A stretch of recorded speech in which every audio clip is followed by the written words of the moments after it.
rules, it's crucial that prudential regulators remain focused on their core mission to safeguard the fundamental stability, safety, and soundness of our financial institutions, rather than on trendy distractions that prioritize progressive climate agendas or DEI initiatives. That's why our committee's legislative and oversight agenda and the Trump administration are collaborating in leading the charge to shift our regulatory approach and return prudential supervision to this core mission. We saw what happens with the failure of Silicon Valley Bank when supervisors fail to keep their focus on the obvious, in plain sight material financial risks. This hearing will also emphasize the important reversal of costly, ill-conceived Biden-era regulations and guidance, which would drive up costs and drive access for services down for American homebuyers and small businesses, most notably the original Basel III endgame proposal. I'm proud of the work the committee has done to advance legislation to provide clarity for the digital assets marketplace, streamline supervision, increase access to capital and deposit funding, ensure a fair supervisory appeals process, and establish a timely merger review process, among many others. It's critical that we continue this momentum towards transparent regulatory certainty and broader market competition. Clear, consistent rules reduce compliance costs for banks and credit unions. When these institutions can navigate regulations without ambiguity, they can allocate their resources more effectively, making loans cheaper and investing in customer service, technology, and innovation that benefits our entire economy. This committee has held numerous hearings throughout the 119th Congress to learn about how the actions of the regulators are affecting community banks and credit unions and their ability to serve our customers. We have heard time after time about the positive developments occurring at your agencies, as well as further ideas about right-sizing the supervisory and regulatory environment. As in the past, this Congress must find modern ways to enact effective and clear guidelines and expectations to enable financial institutions to operate in an increasingly diverse and dynamic financial system. I look forward to your testimony today, and I yield back the balance of my time. I now, with pleasure, recognize the ranking member of the committee, Mrs. Waters, for a 4-minute opening statement. Thank you very much, Mr. Chairman. Thank you to our witnesses for being here today. During the Thanksgiving break, a lot of us heard the same thing from our constituents. Buying the groceries for Thanksgiving dinner was much, much more expensive this year. On top of that, Trump's weakening economy is squeezing families so much that many are concerned that they will need to pull back on holiday spending. After all, didn't Trump say that the children only need $2 and that the $2 might cost more? With economic policies like these, Donald Trump is the Grinch who stole Christmas. But Democrats aren't the only ones raising alarms. Republican Representative Marjorie Taylor Greene, who until recently was a diehard Trump supporter, acknowledged that under the Trump administration, the cost of living has become unbearably high. Corporate interests are prioritized over the needs of the working class. Small businesses are hurting, and the American dream is slipping out of reach. We were all promised lower costs on day one of Trump's term. Instead, his administration is dismantling the very institutions that keep costs low and the economy stable, including by undermining the independence of the Federal Reserve and forcing independent agencies to serve his personal interests. Americans were promised a reduction in credit card interest payments. Instead, Trump and the Republicans are unlawfully shutting down the Consumer Financial Protection Bureau, the only federal agency focused on making sure that big banks and other financial institutions treat Americans fairly. As if that weren't enough, Russell Vought, who has told private audiences of his plan to illegally end the CFPB, announced last month that CFPB examiners will be forced to recite a so-called humility pledge. essentially forcing them to bow down to big banks before daring to carry out their jobs, to examine them. While I'm happy that our committee is following the law to finally have what should be a semi-annual hearing with the Fed Vice Chair of Supervision, I remind Chairman Hill that it has been 18 months since the CFPB director last testified before this committee, a delay which is wholly unacceptable. I'm concerned that our banking regulators have been anything but independent, prioritizing Trump's deregulatory policies that will leave our banking system vulnerable to another Silicon Valley Bank type failure, if not worse. But it's not just handouts to mega banks.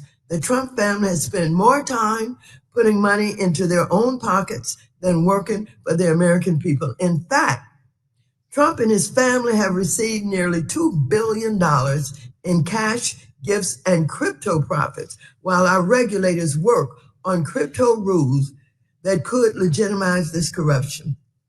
We all know the adage that silence is complicity, and I'm deeply disappointed by the ways in which my colleagues on the other side of the aisle have remained silent and enabled this president's policy. I hope each of our banking regulators were here today. Assert your independence and help us navigate out of this mess before it's too late. I yield back. Gentlewoman yields back. Recognize the chair of our subcommittee on financial institutions, Mr. Barr of Kentucky, for a 1-minute opening statement. Thank you to our witnesses today. It's encouraging to see new leadership at prudential regulatory agencies committed to reevaluating needless burdens on our financial institutions. For years, Congress and our financial regulators have set regulatory thresholds intended to align oversight with actual risks to financial stability. But because these thresholds are often static, they inevitably sweep in more institutions as the economy grows, capturing firms that were never intended to be treated like the largest, most complex banks. That's why I've introduced legislation, the TIER Act of 2025, to index these thresholds to nominal GDP, preserving rigorous requirements where they belong while preventing regulatory bracket creep that diverts resources away from communities, small businesses, and farmers. Additionally, as you finalize the Basel III endgame, it is critical to ensure U.S. capital standards are risk-based, evidence-driven, and supportive of credit availability. Gold plating international standards and massively hiking capital requirements would restrict lending, reduce market liquidity, and weaken, not strengthen, our financial system. I urge prudential regulators to work with Congress toward a framework that is transparent, analytically sound, and aligned with the realities of a growing economy. I yield back. Gentleman yields back. I recognize the ranking member of our subcommittee on financial institutions, Dr. Foster of Illinois, for a 1-minute opening statement. Thank you, Chair Hill and Ranking Member Waters. The panel before us today has the important responsibility of supervising our banking system, not only for known risks, but also emerging risks that threaten the stability of the American financial system. As the ranking member of the Financial Institutions Subcommittee, but also as a member who joined Congress in March of 2008 on the eve of the financial crisis, I understand the damage that not only old risks like excessive risk-taking and hitting leverage can cause, but also modern, innovative, yet untested financial products can have if they're allowed to operate unchecked. Your agencies will have to adapt to a rapidly changing financial system and ensure the stability and innovation go hand in hand. Innovative financial products and digital assets, private credit, third-party technology firms, and developments like agentic AI will quickly change how financial institutions and their customers behave and how they manage risk. We've already seen that in the 2023 banking crisis, the collapse of fintech, the fintech synapse, and recently the failure of critical infrastructure in my district that disrupted the commodities market. So I look forward to this important discussion of modern prudential regulation and look forward to hearing how your agencies plan to adapt to these changes in the financial system. Thank you. I yield back. Gentleman yields back. Today, we welcome the testimony of the Honorable Michelle Bowman, Vice Chairman of the Supervision for the Board of Governors of the Federal Reserve System, the Honorable Jonathan Gould, Comptroller of the Currency, the Honorable Kyle Holtman, Chairman of the National Credit Union Administration, and the Honorable Travis Hill, Acting Chairman of the Federal Deposit Insurance Corporation. We thank each of you for joining us today. Each of you will be recognized for 5 minutes to give an oral presentation of your testimony. Without objection, your written statements will be made part of the record. Vice Chair Bowman, you're now recognized for 5 minutes. Chairman Hill, Ranking Member Waters, and other members of the committee, thank you for the opportunity to testify on the Federal Reserve's supervisory and regulatory activities. I'll focus on the current state of the banking sector and progress on my priorities as the Vice Chair for Supervision. The banking system remains sound and resilient. Banks continue to report strong capital ratios and significant liquidity buffers, which position them well to support economic growth. We are seeing continued growth in bank lending, a decline in non-performing loans across most categories, and strong profitability. Notably, though, non-bank financial institutions continue to increase their share of the total lending market, providing strong competition to regulated banks without facing the same prudential standards. To compete effectively with non-banks on both payments and lending, the Fed is encouraging banks to innovate to improve their products and services. We're working together with the other regulators to develop regulations for stablecoin issuers, as required by the Genius Act. We also need to provide clarity on digital assets to ensure that the banking system is well placed to support these activities. The Fed is working to tailor our regulatory and supervisory framework to accurately reflect the risk that different banks pose to the financial system, particularly community banks. We cannot continue to push policies designed for the largest banks down to the smaller, less risky, and less complex banks. I support congressional efforts to reduce burden on community banks, including increasing static and outdated statutory thresholds that have not been updated for years. I also support improvements to the AML framework that will assist law enforcement while minimizing unnecessary regulatory burden. The Fed is taking action to support community banks. Together with the FDIC and the OCC, we recently proposed changes to the community bank leverage ratio to provide greater flexibility while preserving strong capital and safety and soundness. We also released new capital options for mutual banks. We are exploring streamlining the merger and acquisition and de novo chartering application processes for smaller banks and updating the board's merger analysis to accurately reflect and analyze competition among small banks. We're also in the process of modernizing and simplifying the Fed's regulation of large banks. The board recently released a proposal to enhance public accountability and to ensure robust outcomes of our stress tests. The proposal includes disclosing stress test models, the design framework, and the 2026 scenarios. It ensures that future significant changes will benefit from public input. The agencies recently finalized changes to the enhanced SLR proposal for US GSIBs, which helps ensure that leverage capital requirements serve as a backstop to risk-based capital requirements as it was originally intended. The board is working on a proposal with the OCC and the FDIC to implement the 2017 Basel Agreement. This will reduce uncertainty and provide clarity on capital requirements. We're considering each of the elements rather than reverse engineering changes to achieve predetermined outcomes. As a part of this proposal, we're considering approaches to differentiate mortgage risks that will benefit the banking system as a whole. The Fed is also working to refine the GSIB surcharge framework. The surcharge must be calibrated to avoid impairing the banking sector's ability to support the broader economy. Effective supervision must focus on factors that affect a bank's financial condition, including material risks to bank operations and the stability of the broader financial system, not immaterial issues that distract from core safety and soundness. This requires a risk-focused, tailored approach to supervision and regulation. The Fed is considering a regulation to clarify standards for enforcement actions based on unsafe and unsound practices, matters requiring attention, and other supervisory findings. Focusing our resources on material issues that historically have correlated to bank failures will create a more effective oversight system. The CAMELS framework is also under review, as is the Bank Examiner Training Program. Establishing clear metrics for CAMELS components ensures transparency and objectivity in our examinations, and enhancing examiner training will improve our supervision. In addition, the board recently finalized revisions to the large bank rating system that addresses the mismatch between ratings and overall firm conditions. Further, the board removed reputational risk from our supervision, and we are considering a regulation to prevent supervisory influence from leading banks to debank a customer due to their constitutionally protected political or religious beliefs or a business engaged in illegal activities. Banks must remain free to make their own risk-based decisions to serve individuals and lawful businesses without interference.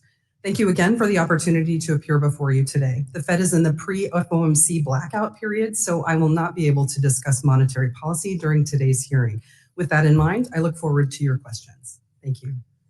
Thank the Vice Chairman. Comptroller Gould, you're now recognized for 5 minutes for your oral remarks. Chairman Hill, Ranking Member Waters, and members of the committee, thank you for the opportunity to appear before you. It is an honor to discuss the Office of the Comptroller of the Currency's work implementing the President's economic agenda by ensuring that America's federal banking system is safe and sound and remains the world's most trusted, dynamic, and resilient. Over 160 years ago, President Lincoln had a vision for a federal banking system to serve this country and its economic ideals, and he empowered the OCC to oversee that system. Today, the OCC supervises more than 1,000 institutions that hold $6.7 trillion in assets, or roughly 2/3 of all U.S. commercial banking assets. And the GENIUS Act now extends our remit to certain payment stablecoin issuers. In the years since the 2008 financial crisis, Washington too often sought to eliminate rather than manage risks, resulting in a less relevant and diverse banking system. Unelected bureaucrats discouraged prudent risk-taking, stifled innovation, and drove credit out of reach for small businesses and communities. Far from ending too big to fail, the Dodd-Frank Act created the moat that supercharged the growth of the very largest banks and introduced too small to succeed. I intend to restore balance, reset our risk tolerance, focus supervision on material financial risks, and free banks to lend, invest, innovate, and grow responsibly. Community banks in particular will benefit from a better tailored, proportional framework that meets their specific needs. We are ending the weaponization of finance. No American should be denied access to banking products and services because of political or religious beliefs or lawful business activity. We are currently implementing the President's executive order on guaranteeing fair banking for all Americans by reviewing the activities of the largest national banks and investigating complaints of alleged debanking. We have already proposed a rule to eliminate reputation risk from supervision, and we are intent on ensuring banks provide access to products and services based on objective risk-based criteria, not politics or ideology. The OCC's support functions have degraded over the last 4 years, posing a risk to our ability to execute our statutory mission. Outward signs of this decline include the hiring of a fraudulent chief financial technology officer in 2022 and an email data breach that took nearly 2 years to identify and halt. Upon arriving at the agency in mid-July, it became clear that these two issues were symptomatic of others, and fixing agency operations became a top priority for me. To that end, we are working to ensure accountability for these failures and to recruit qualified and competent individuals. Supervision must be clear, credible, and consequential. We are cutting away procedural clutter and returning to risk-based supervision rooted in law with an emphasis on examiner judgment, not arbitrary checklists. Examiners will focus on issues that materially affect banks' safety and soundness. We are also codifying reforms to the matters requiring attention process, clarifying enforcement standards, and ensuring supervisory tools are used proportionately and predictably. The OCC is working with our interagency partners to repropose the Basel III capital rulemaking and improve capital standards. We are evaluating opportunities to improve the Community Reinvestment Act framework, including developing a simplified strategic plan to ease compliance for community banks. We're also advancing BSA AML modernization and targeted burden relief for community institutions. These actions will make our regulatory architecture simpler, stronger, and more accountable. Innovation has driven American finance from the telegraph to the blockchain. The GENIUS Act represents Congress's effort to integrate payment stablecoins safely into our regulated banking and financial system. The OCC is drafting rules that balance innovation with prudence. Beyond payment stablecoins, we continue to clarify new ways for banks to conduct the very old business of banking and adopt new technologies like AI to ensure these opportunities are available to all OCC-supervised banks rather than a privileged few.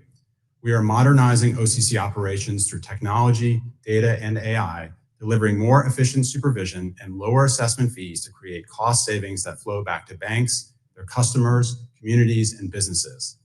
The federal banking system must remain dynamic, competitive, and fair. By providing a path for banks to embrace new technologies in a safe and sound manner, ending politicized debanking, and modernizing supervision, we are ensuring the long-term relevance of the federal banking system. We are restoring the OCC's historic balancing of prudence and progress. This is what Lincoln envisioned, a federal banking system that serves every American, supports a thriving economy, and stands ready to meet modern challenges. Thank you. Thank you, sir. Chairman Hoffman, you're recognized for 5 minutes for your oral remarks. Thank you, Chairman Hill, Ranking Member Waters, members of the committee. Thank you for the invitation to discuss the operations, programs, and initiatives of the National Credit Union Administration. I'm grateful to President Trump for selecting me as the 13th chair of NCUA. NCUA's mission is to enable access to financial services by facilitating safe, sound, and resilient credit unions. The 4,300 credit unions in America serve over 143 million Americans with over $2 trillion in deposits. Federal credit unions serve in all 50 states, and 45 states have state chartered credit unions, not to mention Guam, Puerto Rico, and U.S. Virgin Islands. The credit union movement was a grassroots effort to expand financial services and provide low-cost credit to groups and communities that were otherwise excluded from the financial system.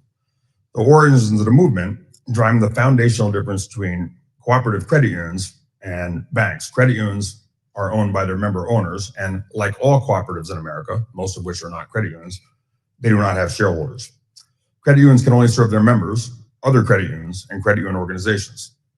By law, the types of financial services they are offered face certain limits. The law caps the interest rate credit unions can charge at 18%. It's quite a bit lower than banks are allowed to charge.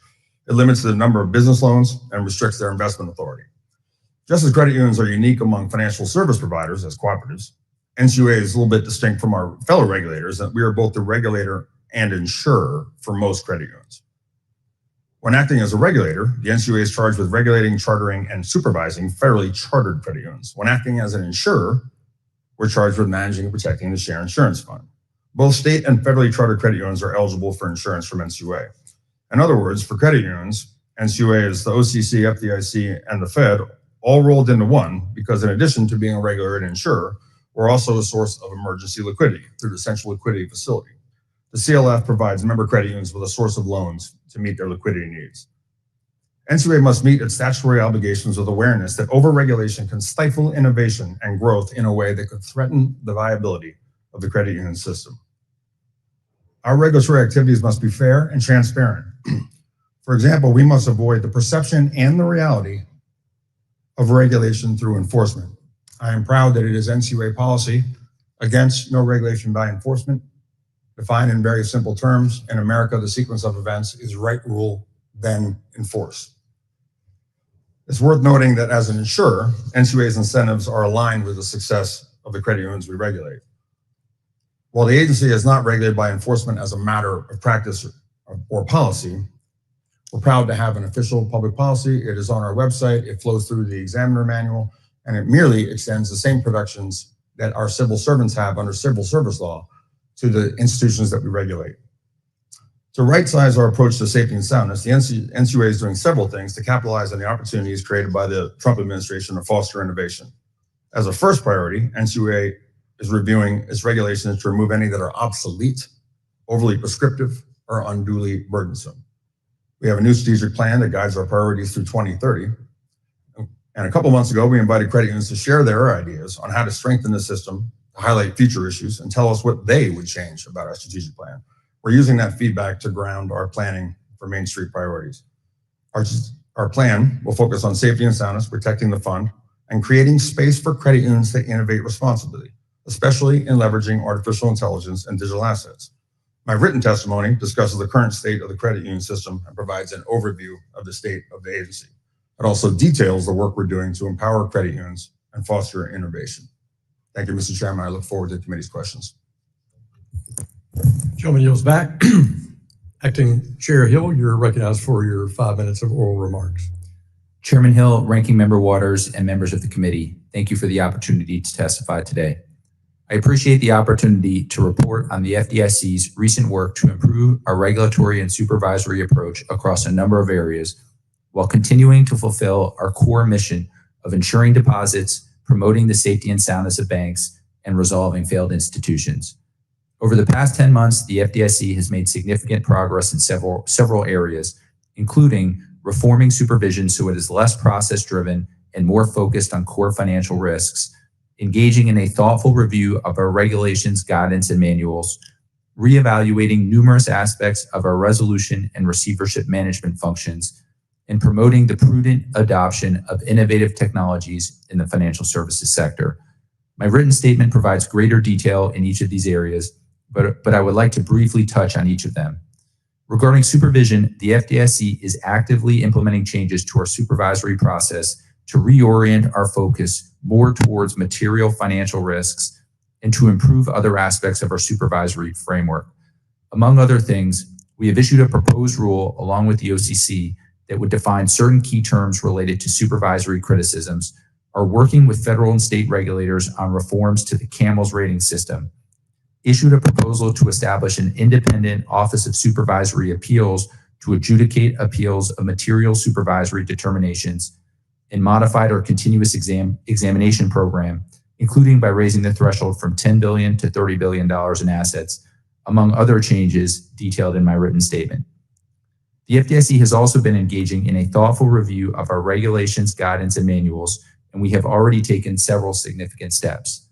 With respect to capital rules, we finalized a rule to modify the enhanced supplementary leverage ratio to help ensure that it serves as a backstop to risk-based capital requirements rather than as a frequently binding constraint, proposed targeted amendments to the community bank leverage ratio to expand eligibility and encourage more community banks to opt in, and are working with the Federal Reserve and OCC to modernize risk-based capital requirements, which includes implementation of the 2017 Basel Agreement. We have also finalized a rule to raise and index 37 regulatory asset thresholds, and we continue to evaluate other thresholds within our regulations to be included in one or more future proposals. We rescinded our 2024 Statement of Policy on bank mergers and continue to work on additional improvements to the merger review process and analytical framework. And we issued a proposed rule to significantly enhance the speed and clarity of the approval process for new branch openings, which we expect to finalize later this month. With respect to bank resolution, the FDIC has, among other things, modified our approach to resolution planning for insured depository institutions based on lessons learned from the 2023 bank failures, conducted dozens of outreach meetings with banks in their capacity as potential failed bank acquirers as we seek to improve the bidding process and remove potential obstacles to lower cost bids, and implemented a number of internal operational improvements. Throughout the course of the year, the FDIC has also taken a more open-minded approach with respect to banks that offer products and services related to digital assets, while maintaining our expectation that such activities are conducted in a safe and sound manner.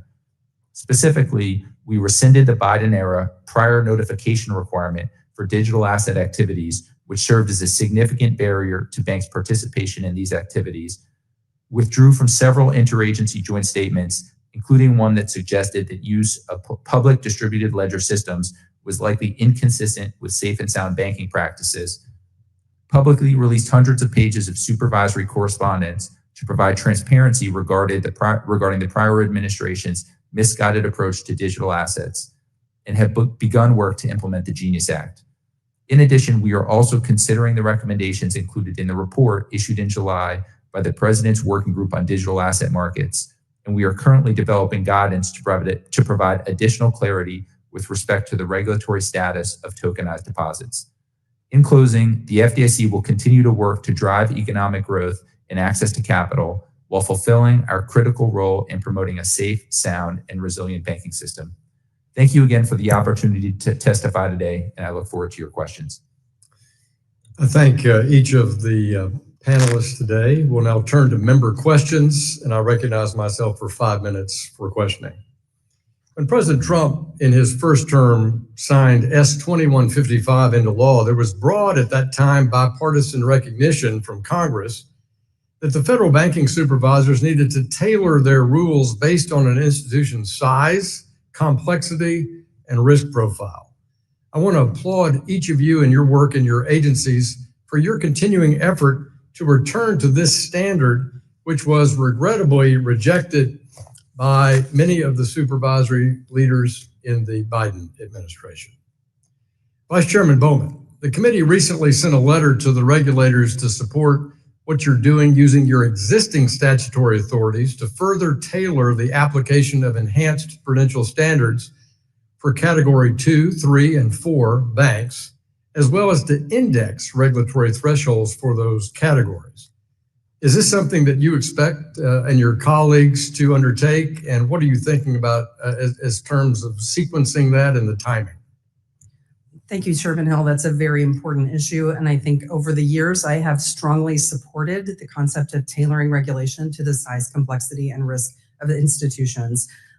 I do plan to review our tailoring framework and our approach to ensure that it has the intended effect that Congress intended in S 2155. And we are evaluating indexing the thresholds as we're considering broadly our work on the regulatory framework. Well, in the past, Reg YY, which outlines the capital planning thresholds, I think the last time President Trump was in office, the agencies agreed to do it periodically, that they would review that indexing. Do you think Congress should set that it be done automatically with inflation or some other? We seem to spend a lot of time here debating that, and shouldn't it just be regularly reviewed by statutory agreement and indexed, maybe in accordance with inflation? Would that be better, you think? I think that indexing is a critical part of the regulatory framework. We've seen an incredible growth in the money supply as well as the assets of the banks over the last few years. In fact, during COVID, there was an exponential growth in the size of financial depository institutions. So it would be helpful to have a regular cadence for reviewing those thresholds, and I think it's appropriate that we do so now. Thank you. Acting Chairman Hill, we do talk a lot in here about exam appeals and the opportunity for a management team and their board of directors to appeal an exam finding if they thought it was done in an unfair manner in some manner. Goes back to my ancient days at Treasury. By the way, Hamilton was a great secretary. But in 1994, the Regal Act promised this as a part of regulatory reform then, and it really, an independent process just was inconsistently applied, I would say. Mr. Scott, my friend from Georgia, and I have a bill called the Fair Exams Act that we believe would give teeth to that Regal promise back in 1994. I know you've taken steps to revamp the supervisory process, but do you think this should be clearly outlined in statute by the Fair Exams Act? I think additional clarity from a statutory perspective would be very helpful. So would strongly encourage Congress to continue to look at that. Thank you. We had a hearing just a few weeks ago on deposit insurance, and we appreciate you and your staff's work with the committee extensively on the topic of deposit insurance, which is of keen interest to the ranking member and myself. I'd like to ask a few questions about your views on the FDIC's reserve ratio for the DIF. It's a pretty straightforward formula that you have a statutory responsibility for. What is the requirement, the minimum reserve ratio? The reserve ratio is defined as the net worth of the deposit insurance fund divided by insured deposits, and the minimum ratio set by statute is 1.35%. So let's say we raise the deposit insurance coverage amounts 100 times to what it is now, meaning the denominator goes way up. Normally, for the FDIC to meet its statutory minimum, wouldn't it need to raise assessments as well? If no other changes are made and the denominator goes up, then that's correct. In order to achieve the same reserve ratio, the revenue coming into the DIF would have to increase. Yeah, so if it seems like, and if they don't collect the revenue to meet the reserve ratio minimum, that could put the DIF at some risk. Do you agree or disagree with that? I think that's a complicated question, and happy to go into some of the considerations. I know the time is short here. We'll continue the discussion. Thank you, and thank the panel. I now call on the ranking member, Mrs. Waters of California, to be recognized for 5 minutes for questions. Thank you very much, Mr. Chairman. Federal banking regulators are prohibited from owning a bank as long as they serve in a capacity where they are regulating banks.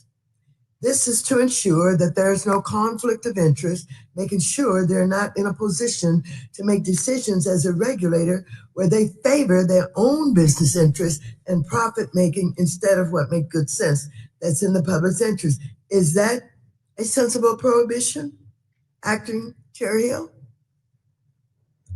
Yes, Congresswoman. Vice Chair Bowman? Section 10 of the Federal Reserve Act states, and I quote, No member of the Board of Governors of the Federal Reserve System shall be an officer or director of any bank, banking institution, trust company, or Federal Reserve Bank, or hold stock in any bank, banking institution, or trust company. Since the federal regulates banks, does this prohibition make sense to you to ensure there are no conflicts of interest? Yes, it does, Congresswoman.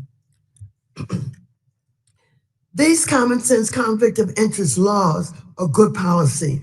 Unfortunately, the president inserted himself in what used to be an independent regulatory process, given the White House now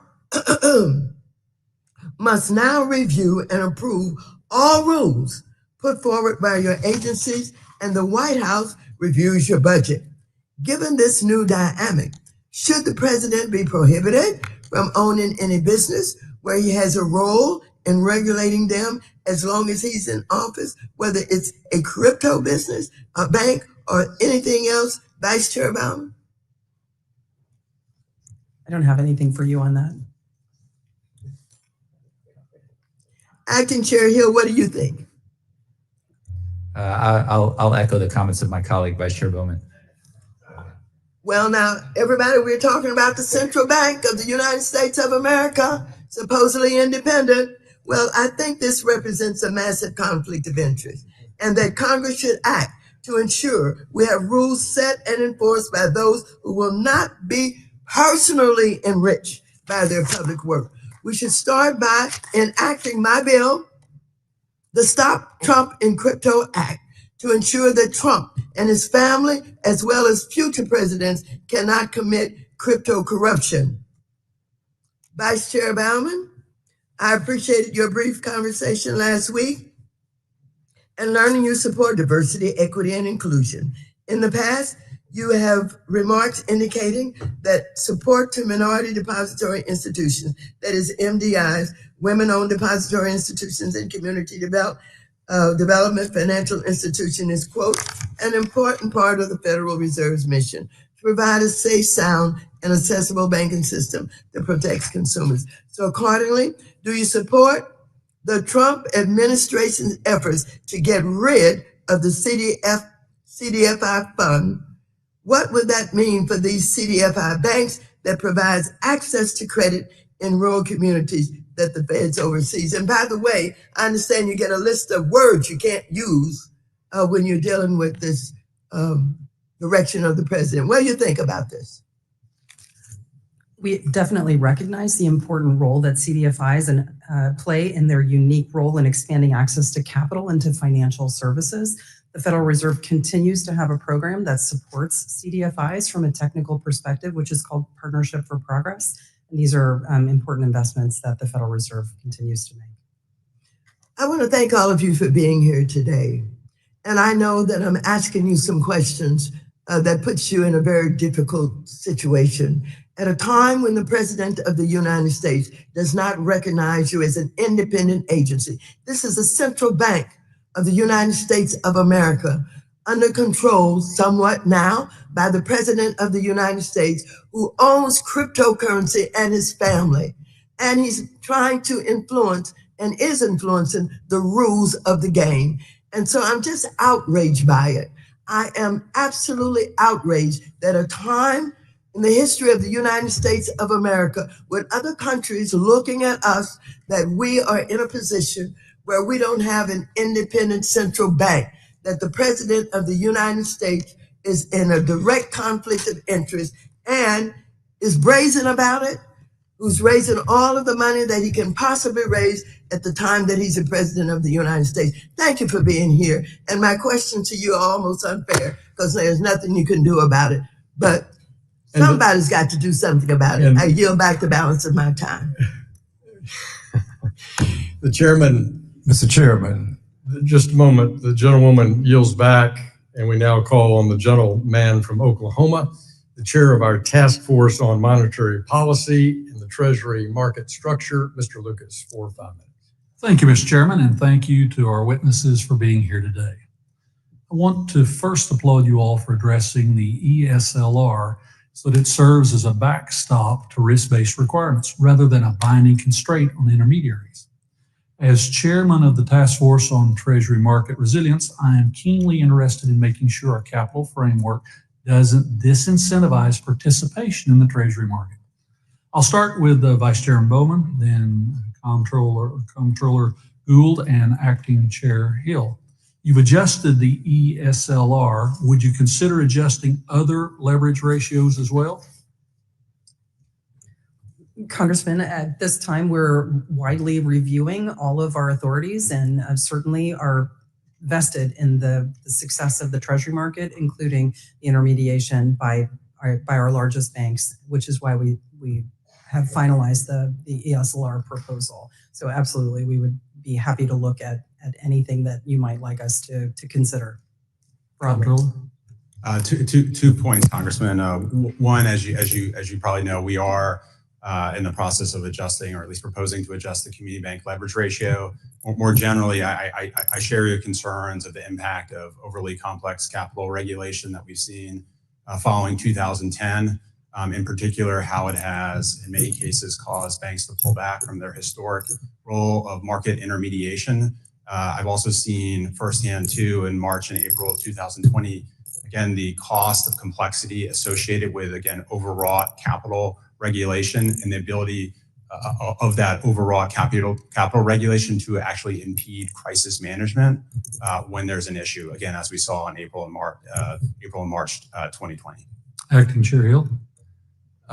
All I would add is just to say, as you know, the final rule on the ESLR was intended to remove disincentives for institutions to provide treasury market intermediation and other low-risk types of activities. We have a proposal out to modify the community bank leverage ratio, and we'll continue to reevaluate other pieces of the capital framework. On that same topic, the government shutdown, quantitative tightening, and a reluctance to use the Fed's standing repo facility have raised concerns about reduced liquidity in the Treasury market. Vice Chair Bowman, as you finalize the Basel endgame proposal, how will you keep in mind the implications of the capital requirements on Treasury market liquidity and functioning, given the Fed's report that the banking system is well capitalized? Do you expect to increase capital levels? I think we're currently in the process of reviewing the capital framework by looking at all 4 of the pillars of capital, including SLR, which we've just finalized and addressed. As my colleagues mentioned, we jointly proposed the CBLR, which is designed to help community banks. It's critically important that whatever the frameworks are that we create, and the other pillars that we're working on and reviewing is stress testing, which we've introduced a few proposals on this year. The GSIB surcharge will be a part of that, as well as the Basel III proposal that we are currently engaged in working on. It's critically important that all of the work that we're doing does not result in impairing the ability of the banks and the economy to support the Treasury market and its functioning. So we're certainly attuned to any risks that might be presented by the calibration of those proposals. Acting Chair Hill, last quarter, the Deposit Insurance Fund reserve ratio increased 4 basis points to 1.4%. Is that correct? Yes, that's correct. I understand you can't predict to an extreme degree, but would you expect the reserve ratio to decline if Congress were to increase deposit insurance for non-interest bearing transaction accounts over a 10-year framework? The way the phase-in period works in the Haggerty-Alsobrooks bill in the Senate, there is a lot of uncertainty around any predictions that we would make. But based on the projections that our staff put together, which again are subject to considerable uncertainty, the expectation would be that the reserve ratio would grow more slowly over that 10-year period rather than decline. But again, want to emphasize that there's a lot of uncertainty around those projections. One final thought, Chair Hill. I continue to hear frustration from small banks in Oklahoma that during the bank failures of March 2023, the FDIC stepped in to backstop depositors, but the same action wasn't taken to a bank in Lindsay, Oklahoma, the very next year. The difference in the FDIC's actions was because the banks that failed in 2023 were too big to fail, while the bank in Lindsay was too small to succeed. expired. Thank you, Mr. Chairman. Gentleman from California, Mr. Sherman, the ranking member of our Capital Markets Subcommittee, recognized for 5 minutes. I want to start by associating myself with the ranking member's comments. The potential for corruption is actuality of corruption was well explained. I want to point out here that so far we've seen Silicon Valley Bank go down because it wasn't forced to market its securities, which had declined in value. And bank regulators had to have this attitude that those bonds were worth what you paid for them, which was more than you could sell them for. Bank regulators haven't solved this problem. We'll wait for another Silicon Valley Bank and another disaster and see how we react to that one.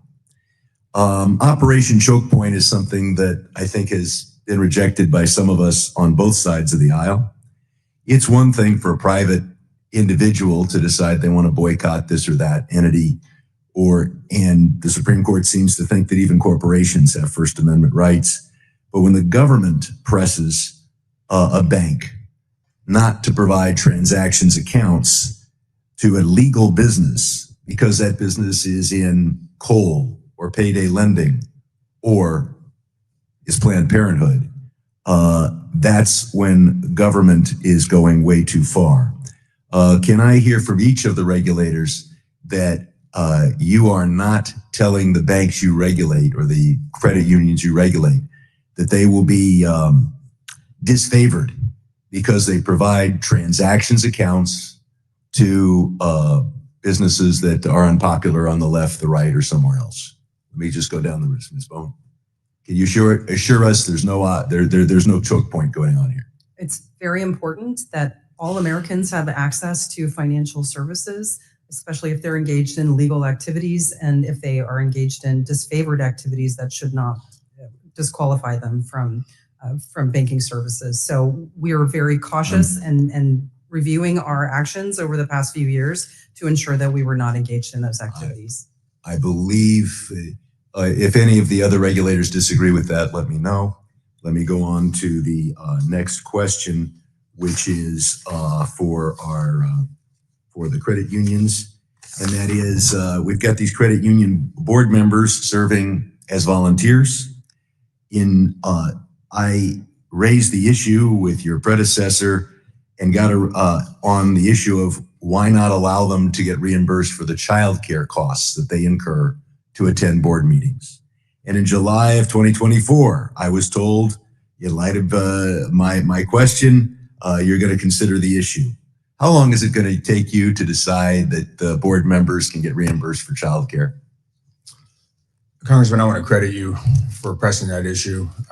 You're correct. It's relatively uncontroversial. It's not an issue at banks or most for-profit because you can just pay the board members. As you said, they're volunteers, and it's a relatively small dollar thing. I hope that you move forward in weeks instead of years on that, but I've got to go on to the next question. I'll ask unanimous consent to put into the record an article from the Business Insider, August 8th, 2025. Without objection.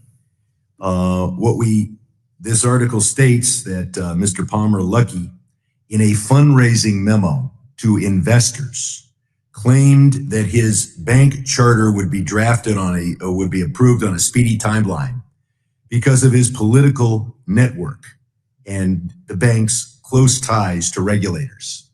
Now, this is an interesting situation because if the memo was lying, that is securities fraud. You can't go to prospective investors and say, we're going to be successful if you're making it up.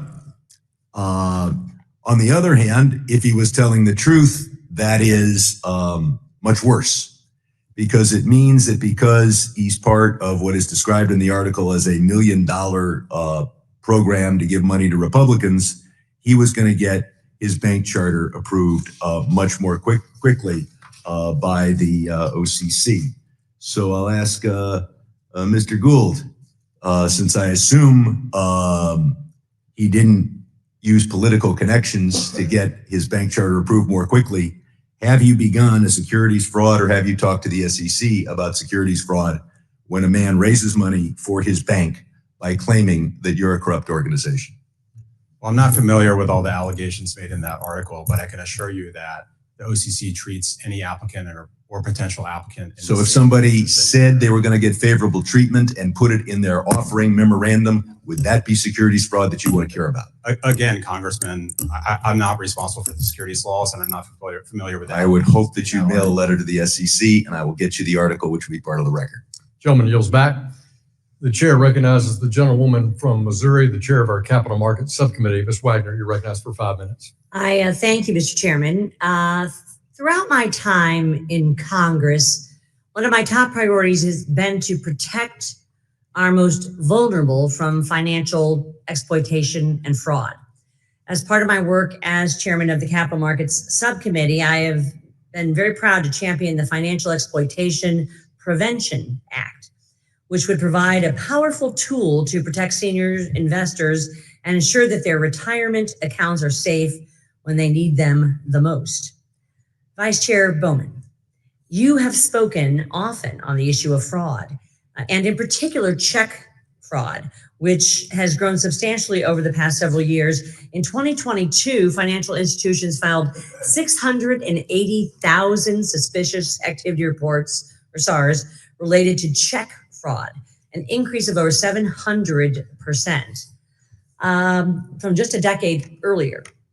While checks use has decreased in recent years, around 3/4 of retirement age individuals still use them regularly. You highlighted that while check fraud has been a well-known problem for several years, regulators have been slow to address the harm that it does to banks, especially community banks, as well as consumers and businesses that are oftentimes its victims. What actions do you think regulators themselves can take to address check fraud, and what areas, if any, would require congressional action? Well, thank you for addressing that very important issue. As a former community banker, I recognize that every time I speak with community bankers, this is one of the top issues that they continue to bring up year after year. So one of the first actions that I took as the vice chair for supervision was to move forward with my colleagues in an interagency request for information to the public about check fraud and payments fraud more generally. So we're in the process of reviewing those comments. We've formed a working group, and hope our intention is to expand that to other areas of the administration, so that all of those that may have some sort of authority over the activities that are a part of reviewing a check fraud or fraudulent activity can come together to understand how we can take better action and to mitigate. Well, I thank you for that, and I hope that you'll keep my office and myself in the loop when it comes to regulatory actions, and then also any kind of congressional action that that we can take. It's a big problem, and one that I'm very focused on. I look forward to working with you. Thank you. Earlier this Congress, in response to the previous administration's burdensome proposal on the Basel III endgame, I sent a bipartisan letter highlighting concerns with the proposal's treatment of securitized assets. Specifically, the Biden administration went much too far in its changes to what is known as the P factor, which would have led U.S. banks to require double or even triple the capital set asides that were required of banks in Europe and other jurisdictions, even when U.S. banks would have dealt with the exact same assets. Thankfully, the Trump administration is reworking its Basel III endgame proposal to shore up the international competitiveness of American banks and free up capital to provide credit to home buyers, small businesses, farmers that would otherwise have been locked up under President Biden's proposal. Vice Chair Bowman, what is the Fed doing to ensure that this and other changes that add unnecessary red tape do not make it into any new Basel III endgame proposal? Well, I'd love to address that question. Obviously, I've had provided a lot of public statements about the previous efforts on the Basel rule. Yes, you have. We currently are working together with my interagency colleagues to move forward with a Basel proposal that works from a risk-focused perspective from the bottom up to create a rule that would be more consistent with the Basel 2017 agreement, so that we're not going beyond the scope of that agreement unless it's up to the benefit of the U.S. institutions. Well, I hope you pay particular attention to this P factor. I'm very, very concerned at what the Biden administration did in going way too far in that regard.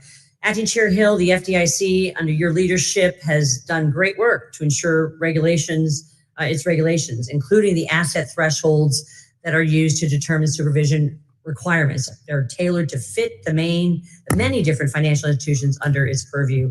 I have several questions in this regard, but I'm over my time, so I'm going to submit them to you, and I look forward to your response. Mr. Chair, I yield back.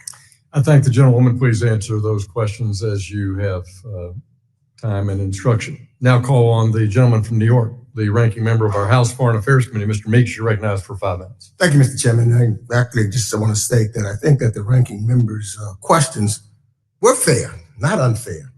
They were very fair and important, because anytime person is the president of the United States of America, he's not a king. And an independent agency should be able to look at it and make sure that things are fair. So I think it was very important, those questions, not unfair, Madam Ranking Member, very fair, very important. Let me turn my attention to Vice Chair Bowman, because I appreciate your outlining your plan to help community banks succeed and grow. And you described community banks in the past as, and I quote, the foundation of our financial system. And you've explained the unique value that community banks bring to the financial system, their proximity to their customers and their understanding of local credit needs, and why they fill gaps that our larger institutions often overlook. And these institutions support rural areas, urban neighborhoods, and small towns. They keep families and small business connected to loans and fabric and basic financial services. That's the kind of access in underserved communities is critical for economic stability, and to try to create jobs and other things in local communities. Is that not correct? That is absolutely correct. And as a former community banker, I can attest that they do that on a daily basis, every minute of every day. Now, we also have institutions that are designed specifically for underserved communities, our CDFIs and MDIs, and they often step in when traditional lenders don't.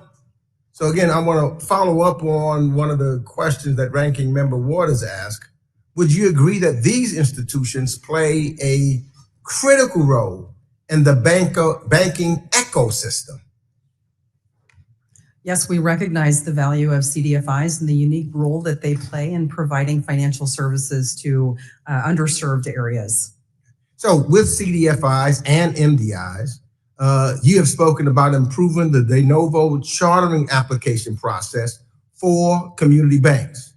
Is there any reason to think that MDIs would be excluded from the improvements you are considering? Of course, they would be included because they're depository institutions and they're eligible for all of the programs that the Federal Reserve provides. Thank you for that. And Mr. Gould, you said in your testimony that the OCC has taken steps to curb what you describe as debanking on the basis of politics or ideology. And you have suggested that prior administrations targeted politically disfavored industries. Now, hopefully we're going to avoid any double standards here. Can you identify any industries that the current administration has taken actions against that might raise the same concerns? Congressman, thank you for the question. The current administration, or at least the OCC, is focused on making sure that discrimination on the basis of politics or religion, of any politics or any religion, has no place in the federal banking system. So no, I cannot identify any current examples. You cannot identify. That's very interesting to me. That's not been my impression when I look at some of the activities of the current administration going against some of its political individuals. That seems to be the opposite direction of which this current administration. Does the OCC have any safeguards in place to ensure that the current administration does not apply regulatory pressure to industries it disfavors? Because we've seen this administration being very outward. Those that it disfavors, it never shies away from saying exactly that. So do you have anything in place? As we've seen under both President Obama and President Biden's administrations, examiners use reputation risk at times. I'm talking about this administration. What's in place for this administration? Congressman, both the OCC and the FDIC proposed a rule eliminating reputation risk. Have you conducted any internal review to ensure consistency? Well, Congressman, we've looked at the past actions of the OCC, particularly around Operation Choke Point 2.0, and we disclosed correspondence between the OCC and banks around crypto activities in redacted form. So yes, we have conducted an investigation into our own activities historically. Gentleman's time has expired. Gentleman from Kentucky, Mr. Barr, the chair of our Financial Institutions Subcommittee, you're recognized for 5 minutes. Thank you, Mr. Chairman. The Dodd-Frank Act established a number of regulatory requirements for community banks with $10 billion or more in assets. In the 15 years since its passage, the economy has grown, meaning that banks must also grow to compete and stay competitive against their largest peers.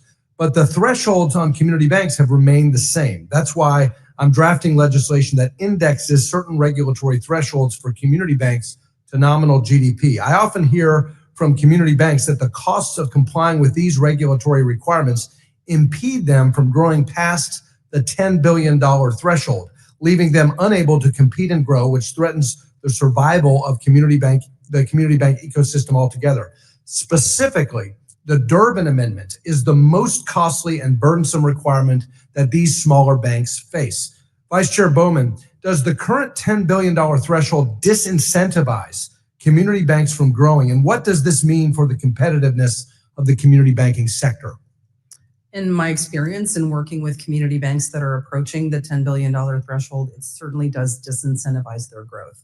It gives them few options to be able to address the additional supervisory requirements that are imposed at that threshold level. That's my experience as well, talking to kind of larger community banks in Kentucky who are approaching that $10 billion threshold, growing organically and in a healthy and safe and sound manner, but then are, because of the Durbin Amendment and some of these other regulatory triggers at $10 billion, they want to grow, but they have to rapidly expand their balance sheet and increase their presence in new markets and activities and new business lines to account for the additional interchange costs that they would face over $10 billion.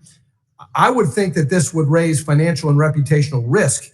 Vice Chair Bowman, is this counter to regulator safety and soundness mandate, and would indexing the Durbin Amendment and some of these other requirements and these other thresholds allow banks to grow in a more organic and safe way?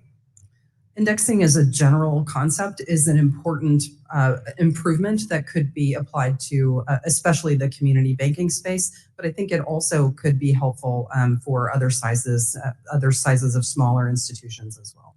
Well, thank you for that. Last Congress, many of my colleagues and I worked tirelessly to bring to light concerns with the Basel III Endgame proposal, including traveling to Switzerland to speak to the Basel Committee, where they agreed with members of Congress, a bipartisan delegation, that the U.S. proposal from your predecessor, Vice Chair Bowman, proposed gold plating requirements on American financial institutions compared to their global peers. Fortunately, that proposal was never finalized, and the Fed, OCC, and FDIC plan to reintroduce a rulemaking in 2026. To all of the bank regulators here, Vice Chair Bowman, Comptroller Gould, and Acting Chair Hill, will you commit to undertaking a holistic review of the capital stack to account for double counting and other duplicative capital regulations on U.S. firms? We can just go down the line. Absolutely, we're doing that now. Mr. Gould? Yes. Thank you. And are the agencies, to all of you again, are the agencies planning to issue a proposal that predetermines a, quote, capital neutral outcome, even if some risks continue to be overcapitalized? We don't have a preconceived notion about where we'll land with our capital requirements based on this review, this holistic, this comprehensive review of capital that we're undertaking now. We're looking at it from a risk-based approach by each factor and category of risk. Well, let me just reclaim my time because I'm running out. My view to all of the regulators here on this issue of capital neutrality is that an America First banking regulatory agenda should not seek to just achieve international regulatory harmonization for harmonization's sake. Instead, it should seek to advantage American economic competitiveness. Of course, safety and soundness, of course, making sure our banks are well capitalized, but we should not just simply be looking for international harmonization in the implementation of Basel III. We should be focused on economic growth as we balance economic and financial stability as well. Final question to Mr. Gould, Comptroller Gould. We're seeing a massive increase in energy demand because of AI data centers and the race for AI. This scenario implies significant stress on the U.S. power grid that will require major investments in generation, transmission, and grid infrastructure. I want to talk to you about removing reputational risk from your regulatory oversight agenda.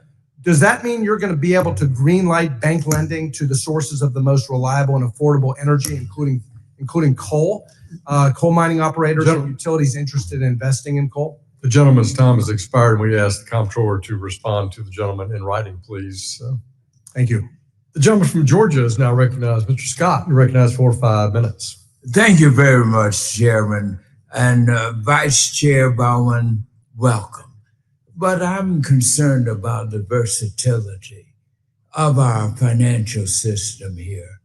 And what we're dealing with is not just one pattern. I want to give you an opportunity to explain, for example, how the Fed is approaching tailoring these reforms and its impact on the different business models. You have lenders, you have banks, you have credit unions, and we have got to be very exact and very careful when you come and legislate the leader of the world's financial system. And that's what we're doing here. Specifically, I'm interested in whether the task of updating or indexing thresholds for financial institutions who currently fall just below the Category 1 status is still on the table. So my first question to you is this: don't you see a risk in the 2019 thresholds pulling additional financial institutions into categories that don't necessarily reflect their actual risks of those profiles?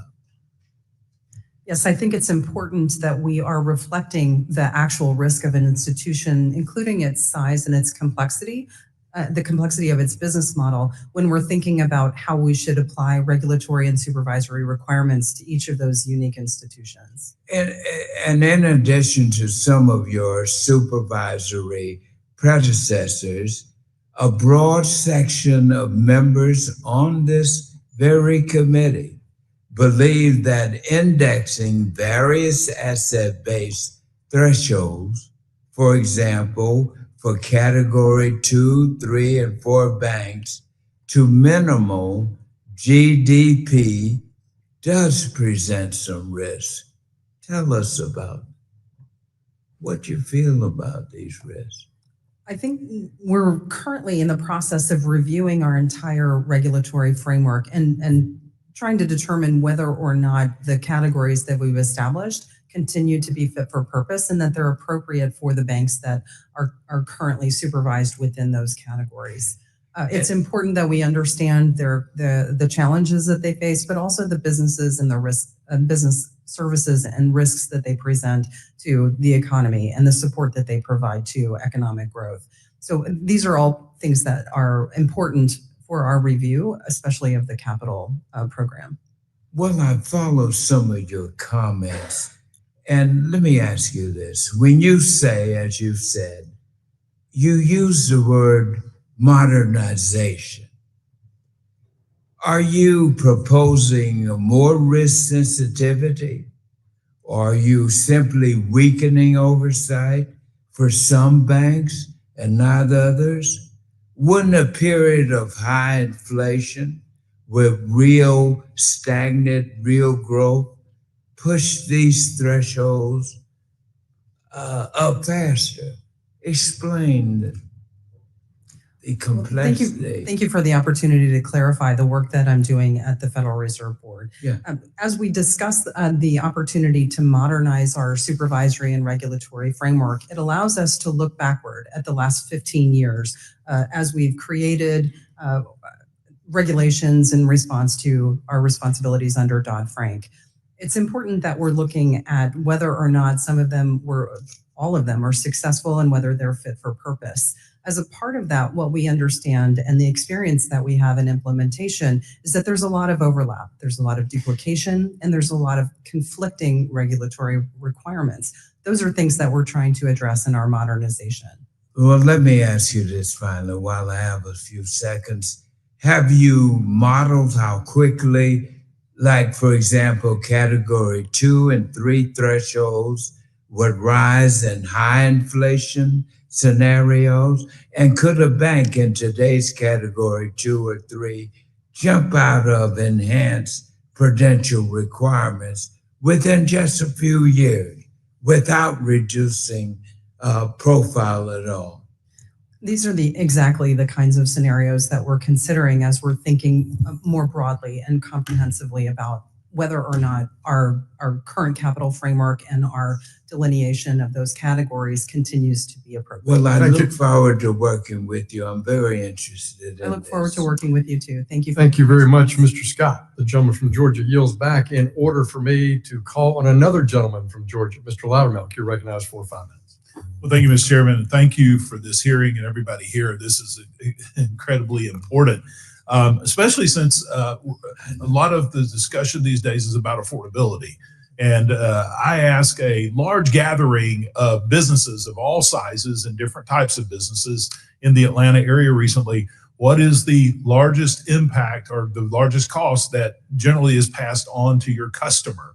And without exception, they all said government regulation.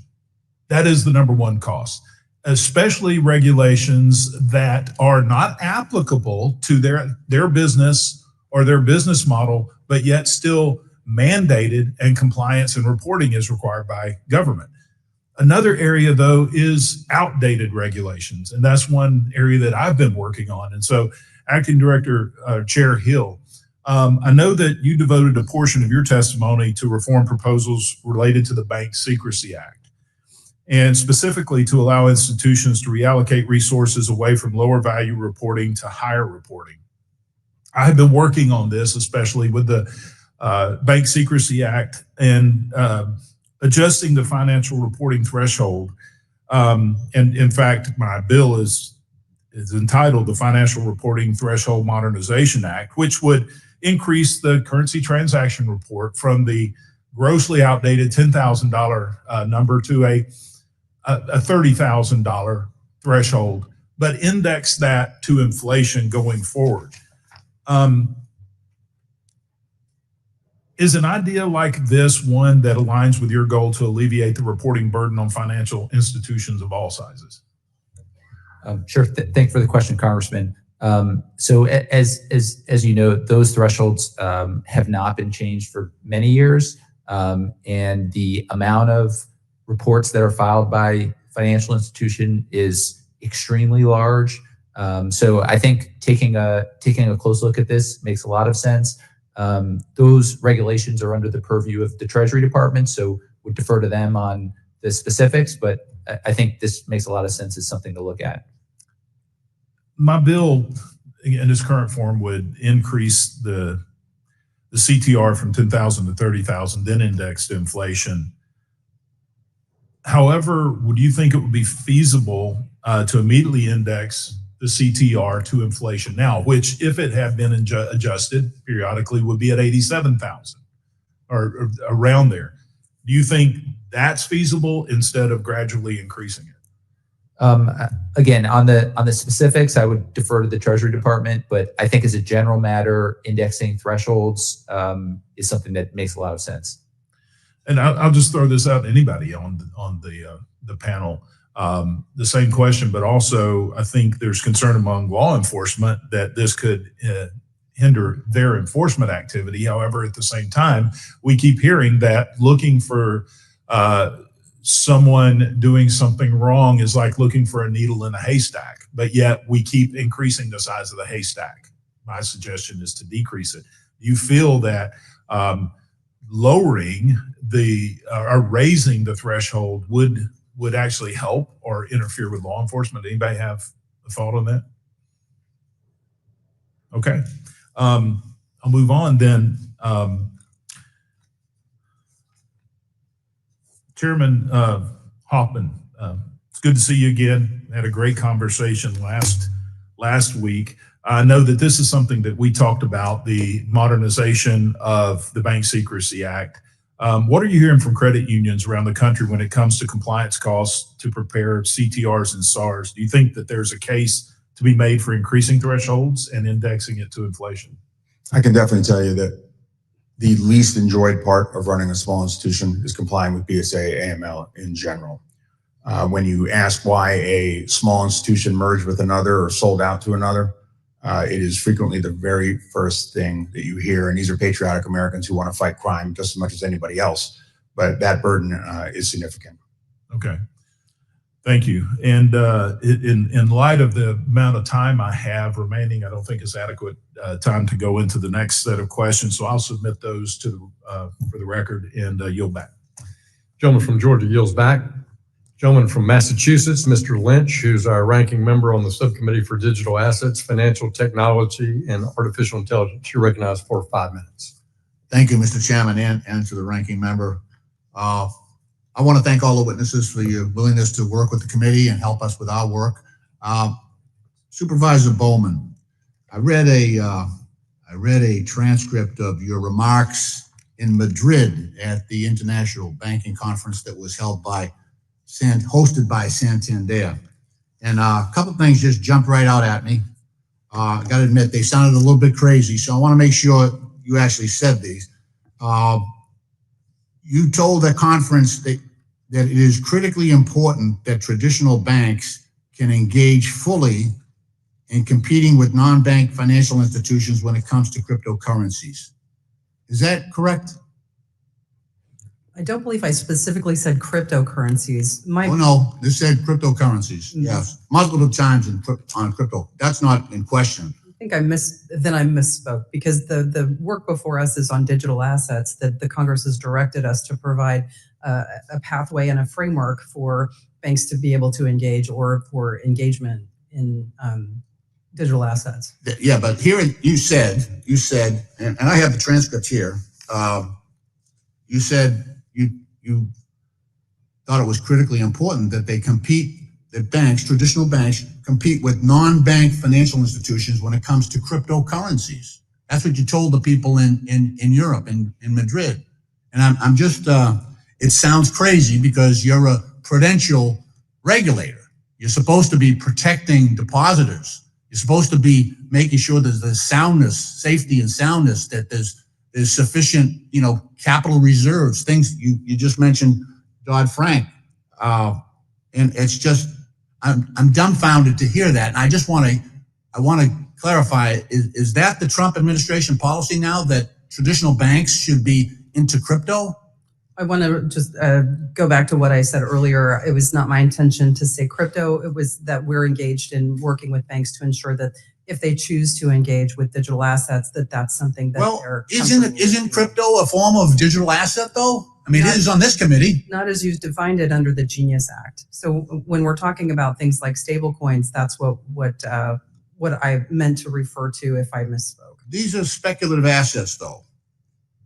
They're speculative assets. That we've been directed to engage in regulatory promulgation by Congress. they're speculative assets, and you again are a prudential regulator that's supposed to try to take the risk out of the system, not inject it into the system.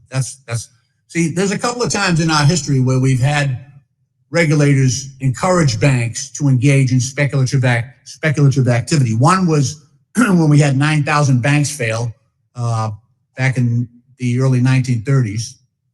The second time, and I think you might have been up here on the Hill, when in 2008, when we allowed banks to speculate in the subprime mortgage market and some very exotic derivatives. And Actually, I was living in London at that time. I was not engaged in. I was here. So, but anyway, those are two examples of when we allowed banks to speculate, and it was a total disaster. And I think, I got to be fair with you. I think that's a crazy idea to allow traditional banks. Remember, we're bailing them out. We don't want banks to be take unreasonable risks. We want to have customers and depositors have confidence in our banking system. And so I'm just hoping that you're not embracing that policy. My view is that community banks, other banks, should be able to engage in stablecoins and other digital assets as Congress provides authority to do so, and that as we're required to, we're able to provide guardrails or regulations that allow for appropriate safety and soundness activities to be engaged. And just square the circle with me, though. We've got an asset that has extreme price volatility, and you're inviting banks to engage in that. How does that make the banks safer by injecting digital assets into their mix? How do you even quantify what the reserve level should be when you've got an asset that's inside that bank, multiple banks, right? And this stuff could blow up, and it just like I say, it dumbfounds me that we have a prudential regulator that's suggesting such a thing. Well, the Genius Act requires us to promulgate regulations to allow Gentleman's time has for expired. these types of activities. The Vice Chairman will respond more fully to the gentleman's question in writing. Chair now recognizes the gentlewoman from South Texas, Ms. Dela Cruz. You're recognized for 5 minutes. Thank you, Chairman Hill, for holding this important hearing today. And thank you to the witnesses for being with us. I represent a rural community and largely Hispanic community in deep South Texas. So our community and our regional banks are very important to understanding the needs of South Texans. That being said, Acting Chairman Hill and Comptroller Gould, you both have an important but difficult task of trying to right the ship at the FDIC and OCC, respectively, after the Biden administration spent years directing our prudential regulators to focus on things outside your core mission. As you know, the culture of the FDIC and OCC impact the work your examiners do, and in turn impacts the ability of our community bankers to serve their clients and constituents. There's often a discussion solely around the number of examiners you employ, but as I am sure you would agree, ensuring that we have experienced examiners is very important. In your new roles, can you share how you plan to address the young and often inexperienced bank examiners that you may have? And I'll start with Acting Chairman Hill. Is this an issue that you've seen since arriving to the FDIC? Sure. Thank you for the question. That's absolutely something that we are very focused on. The retention of experienced examiners is something that the agency has been focused on for a number of years.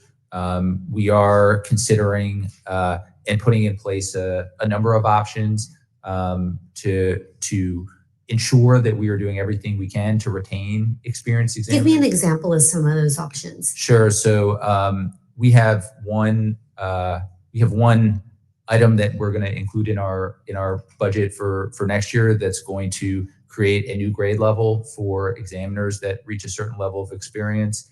And for those watching television right now, what does a grade level mean? So essentially it would mean a higher level of, they would graduate to a higher level of pay, and it would accrue to their sort of retirement, et cetera. And so we have other things similarly when it comes to retention payments and things like that, essentially to ensure that examiners, as they achieve a level of experience, we want those individuals to stay with the agency because they are people that know the institutions they supervise, know the local conditions, et cetera. Sounds like we have some work to do right there, right? And Comptroller Gould, would you agree that this is an issue at the OCC as well? Well, thank you very much for the Congresswoman. I generally think we have very talented examiners across the board.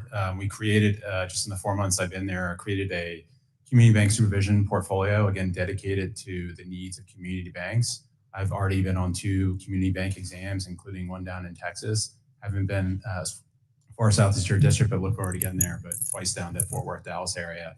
I do think examiner training is very important. We want to make sure we have the resources and our training for the next generation of examiners, particularly around kind of new and innovative technologies that some of the banks may be choosing to engage in going forward. Wonderful. It sounds like we need some work there in the FDIC and possibly even the OCC, but making sure that we have experienced examiners is very important, especially when it comes to our community and our regional banks. I have a minute of time here, so I'm going to go on to the next question. Vice Chairman Bowman, last year you called on the Federal Reserve Board to tackle and identify issues that were exposed during the bank stress test in the spring of 2023, including updating the discount window, and you've spoken a little bit about that. I have a piece of legislation bringing the discount window into the 21st Century Act. Could you share a quick update on the reforms the board is still considering to update when it comes to the discount window's operation and technology? Thank you for the opportunity to discuss the important tool of the discount window. It is certainly something we learned a lot about its functionality during the Silicon Valley Bank experience and failure. One thing that we have recognized and we're engaging with our FHLB colleagues is to recognize the importance of being able to quickly move collateral from the FHLB system into the discount window system. So we're doing a lot of work to modernize our capabilities and our operations in that space, among many other issues and areas, but I think that's probably the most critical. Thank you so much. I yield back. Gentlelady's time has expired. With that, the gentleman from Texas, Mr. Green, who is the ranking member on the Subcommittee on Oversight and Investigations, you are recognized for 5 minutes. Thank you, Mr. Chairman. I thank the ranking member as well. I thank the witnesses for appearing today. I must say that I associate myself with the comments of the ranking member. What she said took more than intellect. There are many people with the intellect to say what she said, but only a few with the courage to say what she said. It was one of, I think, the finest moments that I've seen since I've been on this committee. And I'd like to salute her and associate myself with the comments. As you know, there's a war for currency supremacy. And this war exists because the US dollar is the reserve currency of choice for the world. It's the global reserve currency. As such, its importance cannot be underestimated. Permit me, Madam Vice Chair Bowman, to ask you, could you kindly explain as tersely as possible the importance of the role of the dollar as a global currency of reserve to our economy? I agree with you, and I'm sure all of us in this room agree with you with the importance of the supremacy of the dollar as a global world currency.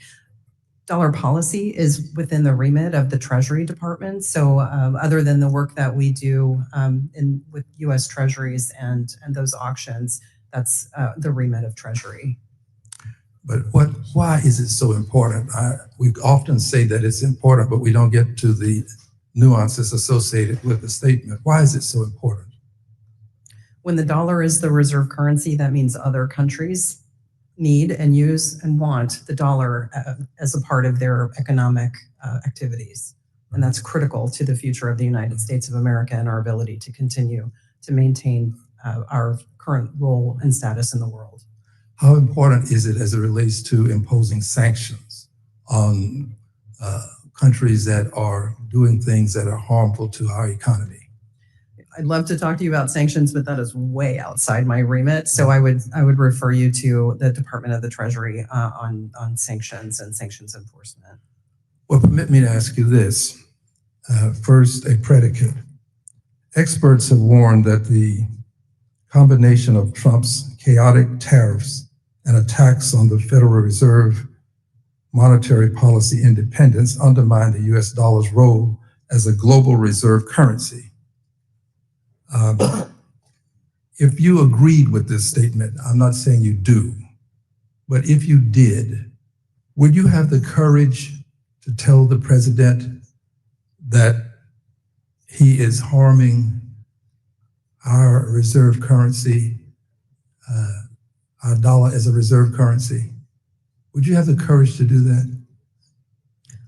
I agree with you. It's critically important for the central bank to remain independent, but I don't have anything for you on the other topics. The reason I ask is because this issue of courage became prominent in my mind when I saw the responses that you were giving to the questions that the ranking member posed.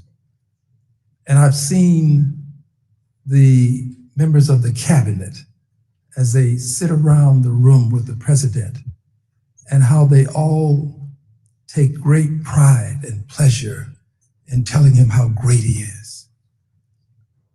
I think that there will have to be a few among you who will have the courage to say to this president, you're making a mistake. If he doesn't hear persons who have that kind of courage, our economy is going to suffer, as it is suffering. Someone has to have that kind of courage. Let me ask you, Mr. Gould, do you have that kind of courage? Thank you for the question, Congressman. I believe the president selected me and the Senate confirmed me for this role because I was the best person for the job. I believe I would be doing a disservice to him and to the American public if I did at any opportunity fail to give my best advice, and I will always do so. Thank you. I'm honored that you would say so. Thank you. And I would hope that others of you would adopt that language. The president can't harm you. Stand up. I yield back. Gentleman's time has expired. With that, gentleman from Tennessee, Mr. Rose, is now recognized for 5 minutes. Thank you, Chairman, and appreciate Chairman Hill and Ranking Member Waters for holding this important hearing, and thank you to our witnesses for being with us today. Chairman Hill, have you had an opportunity to read Treasury Secretary Bessent and Senator Bill Hagerty's Wall Street Journal op-ed from October 30th titled "How to Make Main Street Banks Great Again"? I did read it. The authors, as you know, argue that the current regulatory framework and the perceived government guarantee for the largest banks have created a, quote, too small to succeed, unquote, environment for community and regional institutions. And they call for raising the FDIC insurance limit to level the playing field. Do you agree with their assessment of this competitive imbalance? And do you agree with their proposed solution? I think there are many challenges that the smallest banks face today. Among those challenges include things like the cost of compliance and the cost of technology. And so we are taking a number of steps through our existing authorities to try to ensure that we have a regulatory framework in which the smallest banks can succeed. When it comes to deposit insurance reform, I think it is a worthwhile conversation to be having. We have avoided taking any formal positions on any specific piece of legislation, but I would note that the amount of insured deposits in the system as a proportion of overall deposits has come down pretty significantly. And so I think it makes sense for Congress to be evaluating the potential for deposit insurance expansion. Thank you. Comptroller Gould, I often hear from community banks in Tennessee and across the country that their treatment varies depending on which OCC program or office supervises them. In recent months, the OCC has issued several bulletins aimed at community banks, such as Bulletin 2025-24 and 2025-29, which seek to reduce unnecessary supervisory burdens and refocus exams on material financial risks. Both bulletins explicitly define a community bank as a financial institution with less than $30 billion in assets and state that banks meeting that definition are covered by the aforementioned bulletins. For bulletins labeled as applying to community banks, can you confirm that those bulletins apply consistently to all community banks under OCC supervision that meet your definition, regardless of whether they are overseen through the community, mid-size, large, or specialty supervision programs? Our goal would be to apply those bulletins consistently to all banks engaged in a community bank business model. Now, there are some banks that have that may be small in asset size, but nevertheless are engaged in activities that are not consistent with a traditional community bank business model. For example, significant payments activities where we would treat them a little differently. Again, we would revert back to our historic risk-based supervisory approach.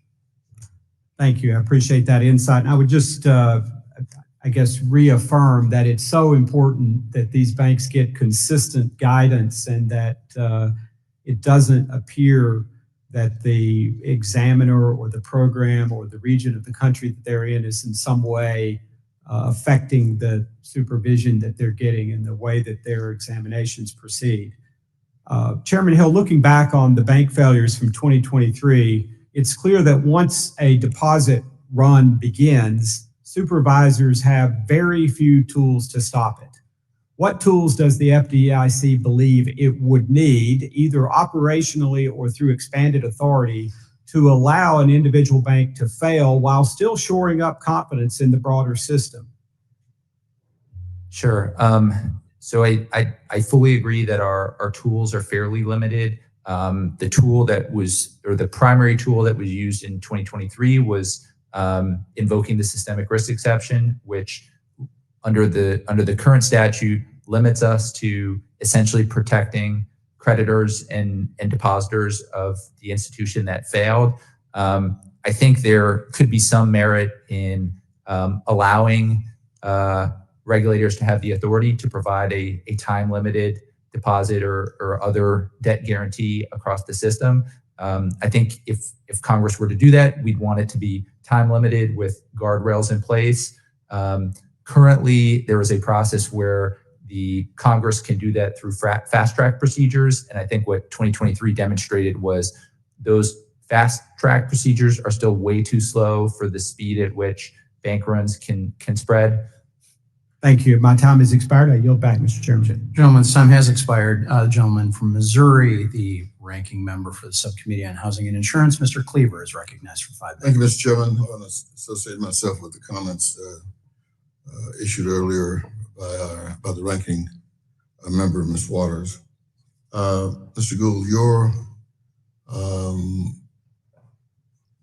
paper, your memo to us had me to read it several times because it's one part of it just leaped from the pages into my mind, and it's recorded on page 1 and 2, first two prior paragraphs on page 2, when you said that no American should be denied access to banking products and services because of political or religious beliefs. I'm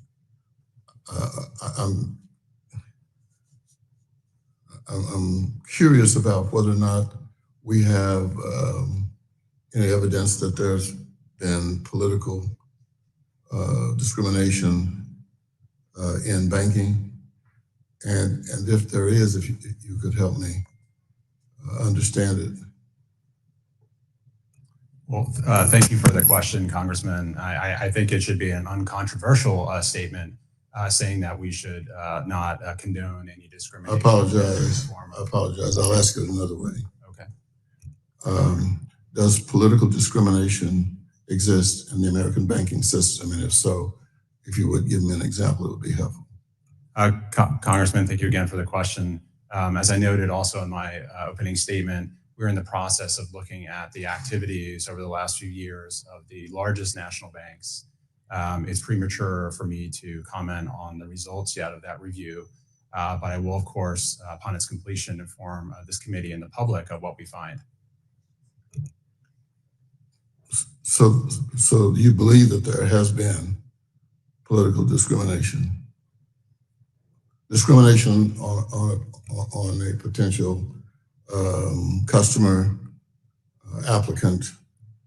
I just want to know, this is not a hostile question. Again, Congressman, as I just stated, we are in the process of reviewing the activities of the largest national banks where there have been allegations of political debanking. And I look forward to sharing the results of that review when it's complete with you all. Mm-hmm. So debanking, the debanking is actually preventing someone from receiving banking privileges. I want to know if there's, okay, I'll move to another one because it's really something I'm concerned about, and that's religious banking. In your statement, you mentioned that, and I agree with you, that religious beliefs should not be included in or practiced by banks. And I've done a little on this issue already. I've actually written several papers on religious discrimination. And so I don't know how religion can enter into the banking system. And there's discrimination. Can you help me?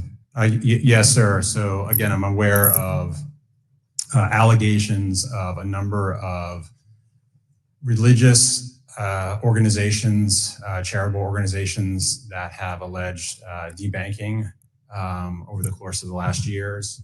And we have been sifting through our own OCC complaints as well as working with third parties and other government agencies to sift through complaints of religious discrimination. And that is, again, also something that we will be reviewing and sharing our results with this committee. When So we have no evidence that has occurred? Sir, I wouldn't go so far as to say that. I would just say that there are a number of allegations of religious debanking that have occurred and been made to the OCC as well as to other government agencies. And it would be premature while the review is still ongoing for me to conclude as to whether or not they actually happened until, again, I've completed the review. Well, I applaud you for the investigation because I mean, one of the things that the president did early on was to eliminate departments in various agencies that who had responsibility for looking for exclusion and discrimination. Thank you, Mr. Chairman. I feel better. Gentleman's time has expired, and I will be recognizing myself now and Acting Chairman Hill. Let me start with you. In 2024, after substantiated allegations against former FDIC Chairman Marty Grunberg, an independent report concluded that there was a lack of accountability, fear of retaliation, insufficient prioritization of workplace culture, and an abuse of power dynamics at the FDIC. We did hearings on that. And in addition, a staff report released by this committee last Congress noted that the next FDIC chairman will need to, quote, undo years of damage to morale and culture at the agency, close quote. You've been on the job in an acting capacity for the past year. What steps have you taken even in that acting capacity, to ensure that the FDIC makes good on the recommendations made both by this committee, but just as importantly, maybe even more importantly, the Cleary report.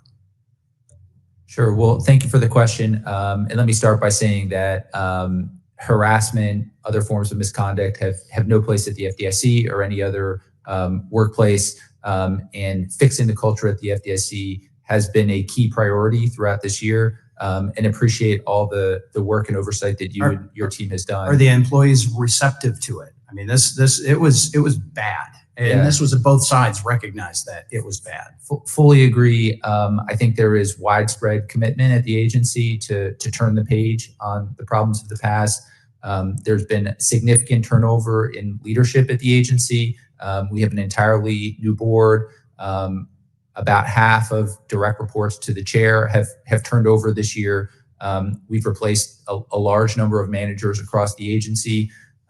We have prioritized accountability, which I think was really the key root cause of the problems, which is that there were many cases where either people didn't report things because they didn't have confidence in the process, or they did report things and people were paid off with settlements and the wrongdoers didn't have accountability. And so we've taken a number of steps to set up new offices, new processes in place to ensure that when there are allegations, that there's a process, that there are independent investigations, and that there is discipline appropriate for the misconduct.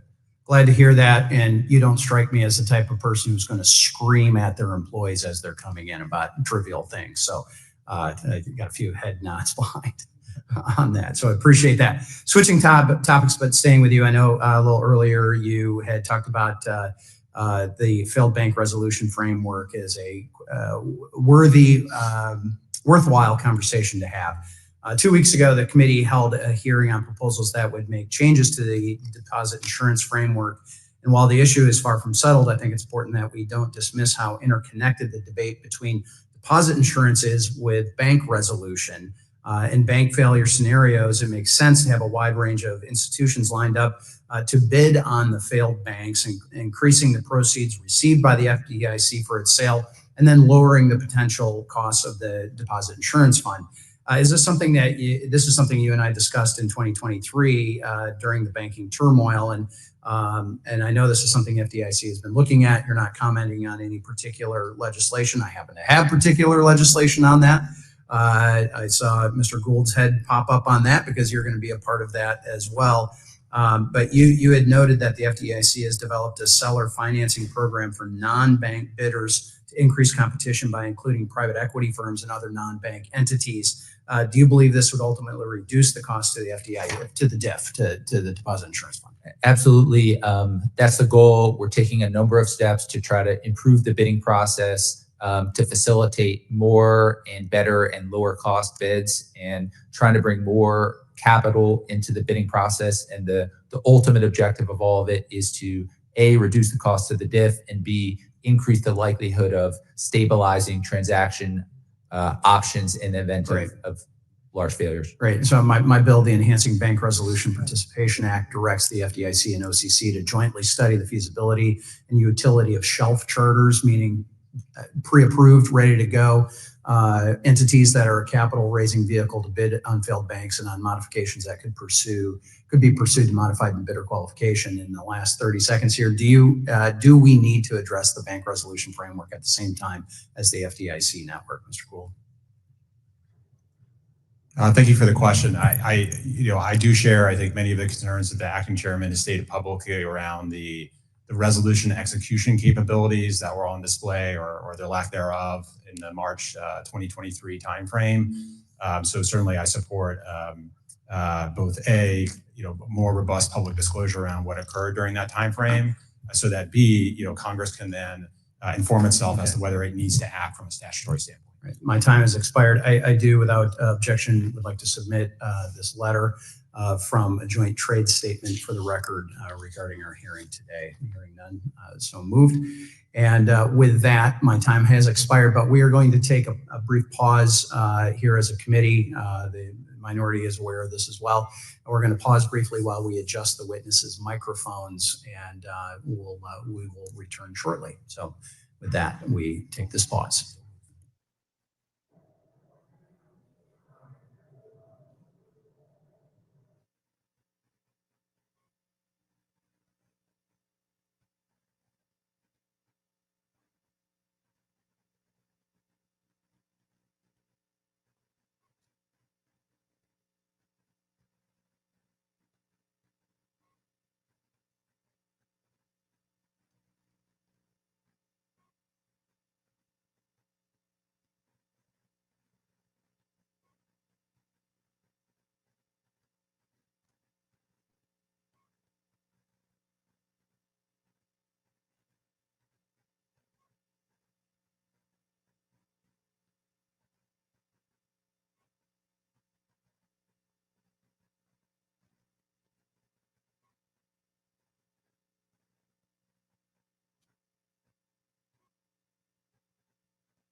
Prepared to resume. The gentleman from Illinois, Mr. Foster, who is the ranking member of the Subcommittee on Financial Institutions, now recognized for 5 minutes. Thank you, Mr. Chair. I'd also, I'll start with Chair Bowman. I just want to thank you and your fellow board members for the series of conferences that you've held in recent months. I was pleased to be able to attend 2 of them, one on the future of community banking and another on the future of payments. And it was really great to be able to sit there and actually talk to the boots on the ground in these very important and emerging and traditional industries. And I think that I urge my colleagues, actually, if they get a chance to attend those and to try to do everything you can to encourage member attendance at those. And frankly, I learned a lot. Now, one issue that actually came up repeatedly in both of the conferences was issues of fraud costs and the costs of preventing fraud. And the Comptroller Gould, the OCC, FDIC, and Board of Governors recently issued a request for information on potential actions to address payments fraud. I regularly hear about this from community bankers in my district all around Illinois about the challenges that they face with identity, with payments, largely identity theft, and then check fraud, in large part check washing. The comment period closed in mid-September for this, and I know that bankers are anxiously looking forward to the next steps. So, Comptroller Gould, do you have any initial takeaways from the RFI that you can share? And what can we expect in terms of next steps from your agency? And when might we see them taken? Well, thank you very much for the question, Congressman. In the 4 months I've been on the job, that is certainly an issue, fraud, that has risen to the top of my kind of to-do list. It was not something that I was hearing nonstop 5 years ago when I last worked at the agency. Back then it was cannabis banking. When we met with the community bankers, but now it's fraud. And I appreciate the seriousness of the issue. I think a lot of the things that we can do are probably steps that we have to take across the federal banking agencies and even beyond. Speaking just for the OCC, one thing that I've heard repeatedly from smaller banks is concerns around check fraud, where the very largest banks, which happen to be national banks, are seemingly or allegedly very slow in refunding money owed to small banks. So we have been, to date, facilitating those complaints and making sure that the very largest national banks are responding in timely fashion. That's something I would like to look into further. In terms more generally of the RFI, again, I think that's something we need to work with across our 3 federal banking agencies and possibly beyond. But I think it's something that certainly from the OCC's perspective, we understand is extremely important given the volume and how it's impacting particularly smaller banks in a disproportionate manner. Yeah, do any other witnesses have comments on the whole issue of, and a huge part of this is, online payments fraud. A big part of that's identity theft. And, the tool at hand is your cell phone and the digital driver's licenses. If you're able to present online a real ID compliant digital driver's license, which is in the technologies in everyone's cell phone, you can pretty reliably prove that you are who you say you are, even in an online transaction. That stops the hackers in their tracks, at least for fraud that scales. And so I urge you to keep pushing on both of those. The check washing is a huge problem in the responses of banks, and also just raise our game in electronic online identity verification. That could be a huge cost savings. One thing I heard about at that conference for a lot of was just the huge amount of costs that banks incur for trying to make sure that online transactions are valid. Another thing that came out was a lot of discussion on the payments conference of the implementation of the Genius Act. And one thing that came up was actually with the small community banks a lot was the worry that interest-paying stablecoins would have the potential of pulling deposits out of particularly small community banks. That there's some estimates that say that interest-bearing stablecoins could cause more than $6 trillion of deposits to leave the banking system, and particularly the small banks that are often the only source of business investment in small towns. And so I was just wondering, it took, even though we had a nominal prohibition of paying interest on what got voted out of this committee, it's actually not. It took the crypto industry about 2 days to figure out how to effectively pay interest on this. And is this something that you think you're going to need congressional action on to prevent this from happening? And anyone wants to take a bite at that? Do we need legislation? If you could answer for the record, how serious you see this problem, because I just heard about it uniformly.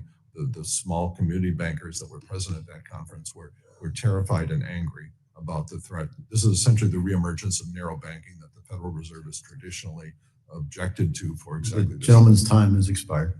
Thank you. I now recognize myself for 5 minutes.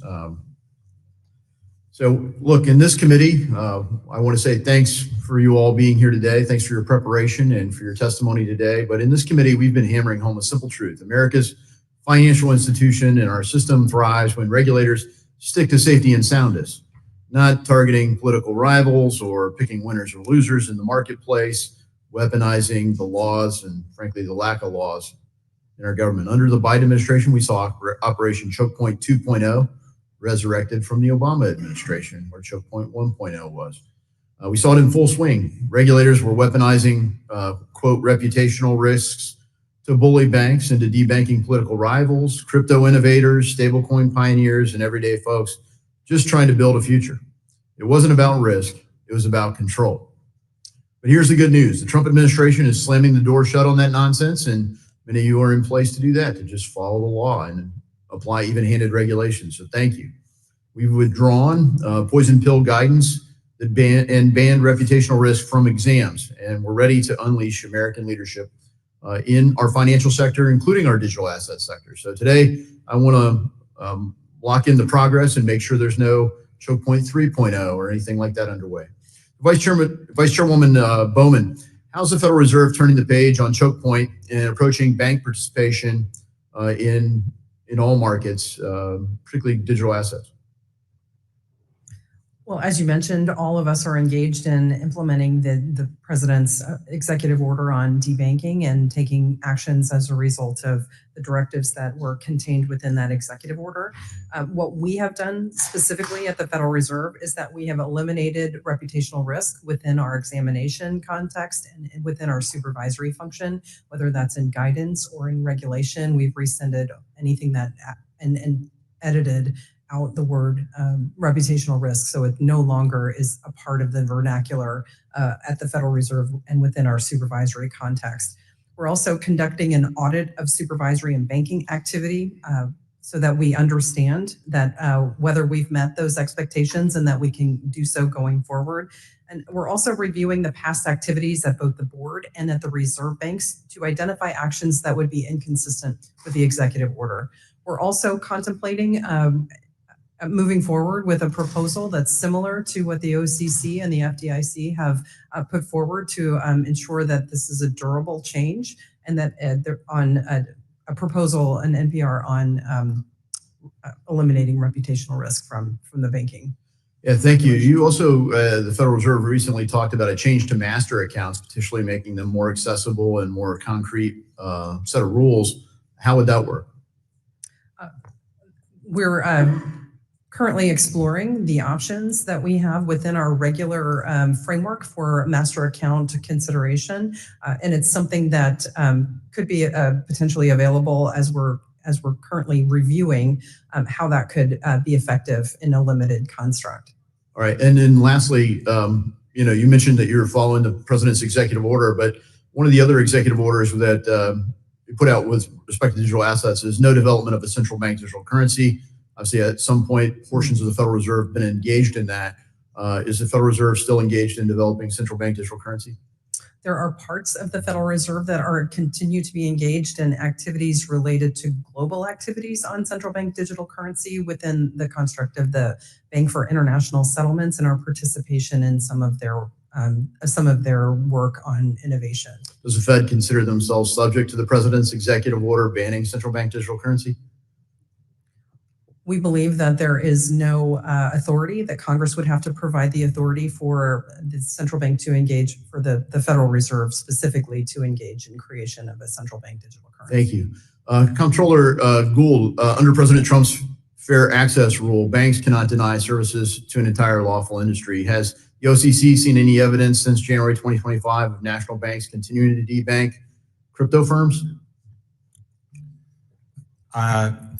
So we're still in the process of going through the complaint data that we've received in accordance with the president's EO. I mean, I'm aware of some anecdotal examples. Well, I look forward to the report, and you've kind of answered an adjacent question there, but I'll just also add that, and you've alluded to cannabis banking, marijuana banking, but I'd love to submit a question for the record there to see, where the state of play is. Are banks still blocking customers who are engaged in lawful marijuana activities? Because nearly every state, whether you like it or not, has made some form of marijuana lawful in those states, and we haven't synced up at the federal level. So I'd love to catch up on how we're doing that. My time has expired, and I now recognize the gentlewoman from Ohio, Ms. Beatty, who is also the ranking member on the Subcommittee for National Security. Thank you, Mr. Chairman, and to our ranking member, and more importantly, thank you for being here today. A lot of tough questions that you've had today because we're in tough times. But let me start with following up something that my colleague on the other side, Ann Wagner, alluded to in talking about the some 682,000 cases of check fraud. As we know, fraud and scams are robbing American families of their hardworking savings. It's the number one concern that I'm hearing from banks and credit unions in my 3rd congressional district. And this summer, I was really pleased to see that the FDIC, the Fed, and OCC issued a request for comments to address the payment and check fraud. So we also know that Congresswoman Maxine Waters last Congress introduced House Bill 9303, Protecting Consumers from Scam Act. So my question to you, and I'll start with you, Ms. Bowman, and quickly work down to you, Mr. Hill. What are your top line takeaways from the comments submitted, and what target areas are you looking to prioritize? So are there any target areas, yes or no? And if so, give me at least one, and then we can get So through. yes, this is a critically important issue, and I think some of the most important areas that we should be focusing on is account openings. Excuse me, one area for us to focus on, again, is the relationship between the largest national banks and payment processing and check refund returns and the community banks. I will say that Congress passed the Genius Act, and one positive of blockchains, especially public blockchains, is they eliminate some of these issues that can happen with other forms of payment. If you're asking about check fraud, obviously it's been around since we've had checks. And I'm aware that the harm isn't just those who are defrauded. It's the regular credit union member who's saying, why can't you cash my check? Can you just give me the money? It's a certified check. Why don't you give it to me? And it is not their fault nor their credit union's fault why that is the case, why there's a delay. So we try to circulate on our website every new fraud that there is, from romance scams to check fraud. Mr. Hill. Thank you, Congresswoman. Fully agree. This is a big and growing problem. We are working very closely with our peer agencies as part of a working group. I fully agree with the comments from Vice Chair Bowman and Comptroller Gould. We are continuing to work through the comments and happy to follow up with more takeaways. And I'm glad you said follow up, because I would like you to stay in contact. This is very important, I'm sure, to all of us.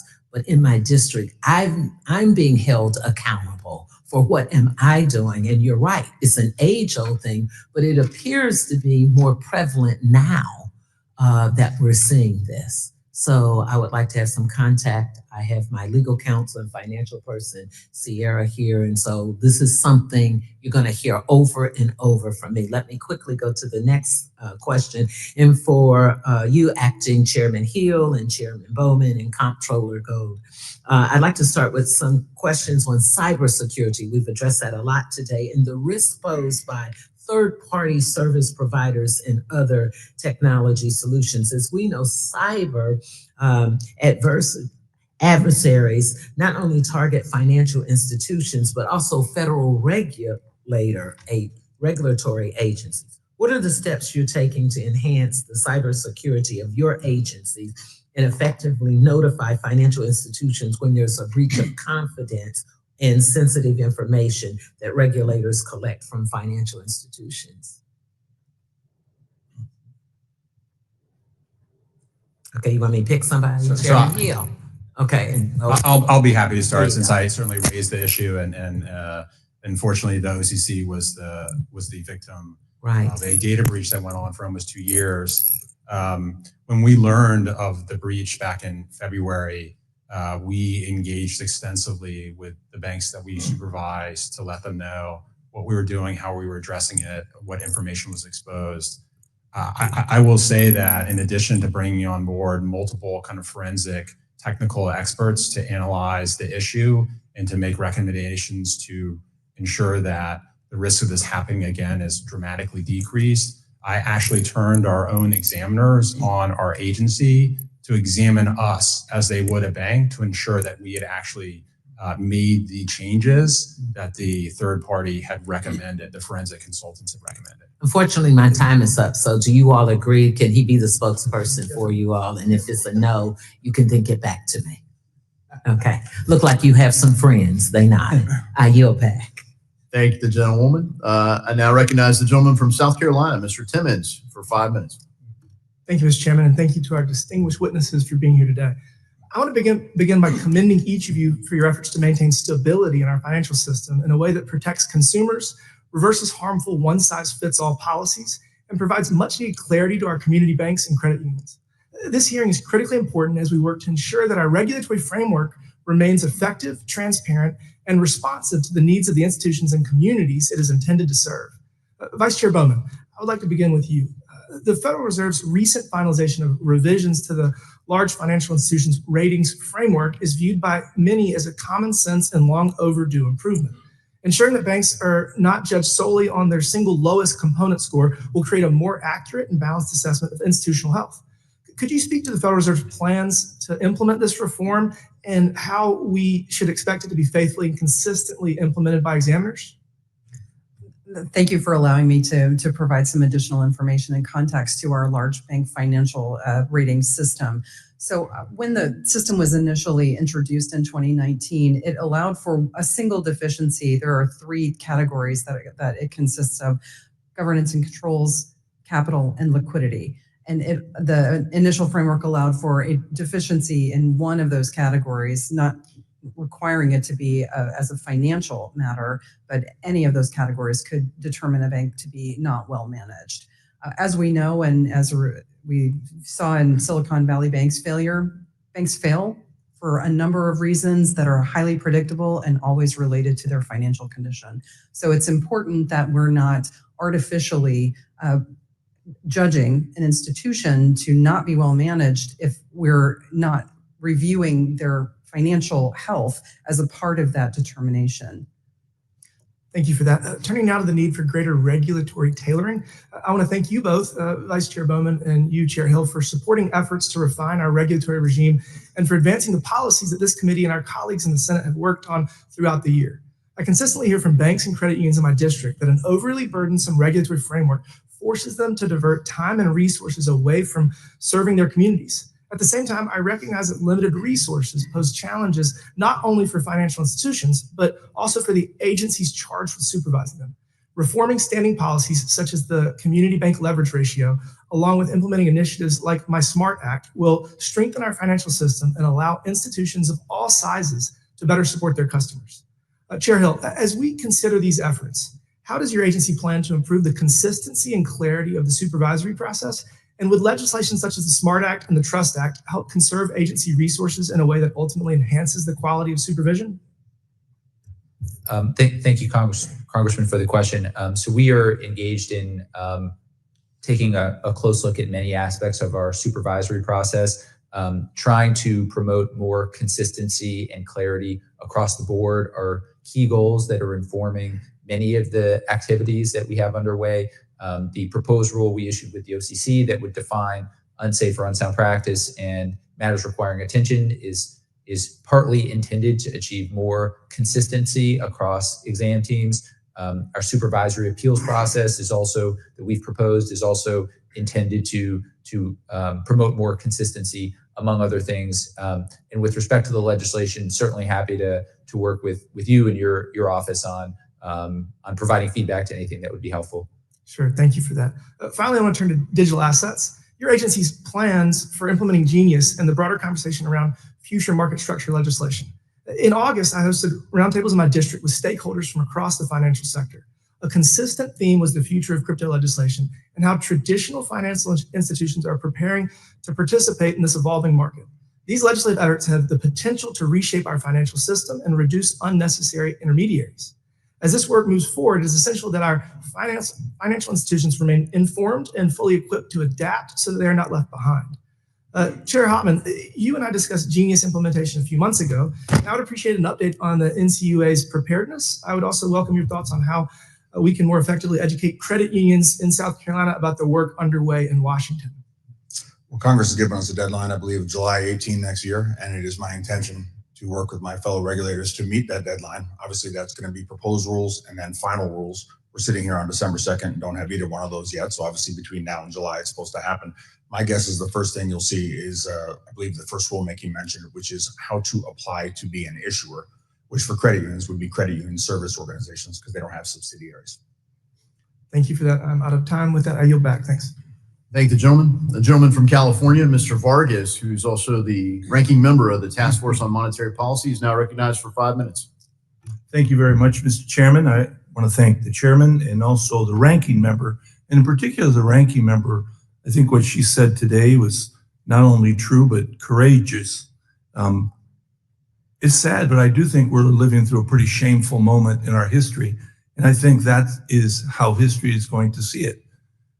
And I think a lot of the people that are here today, 10 years from now, are going to see themselves as Liz Cheney's and Adam Kinzinger's, but they weren't.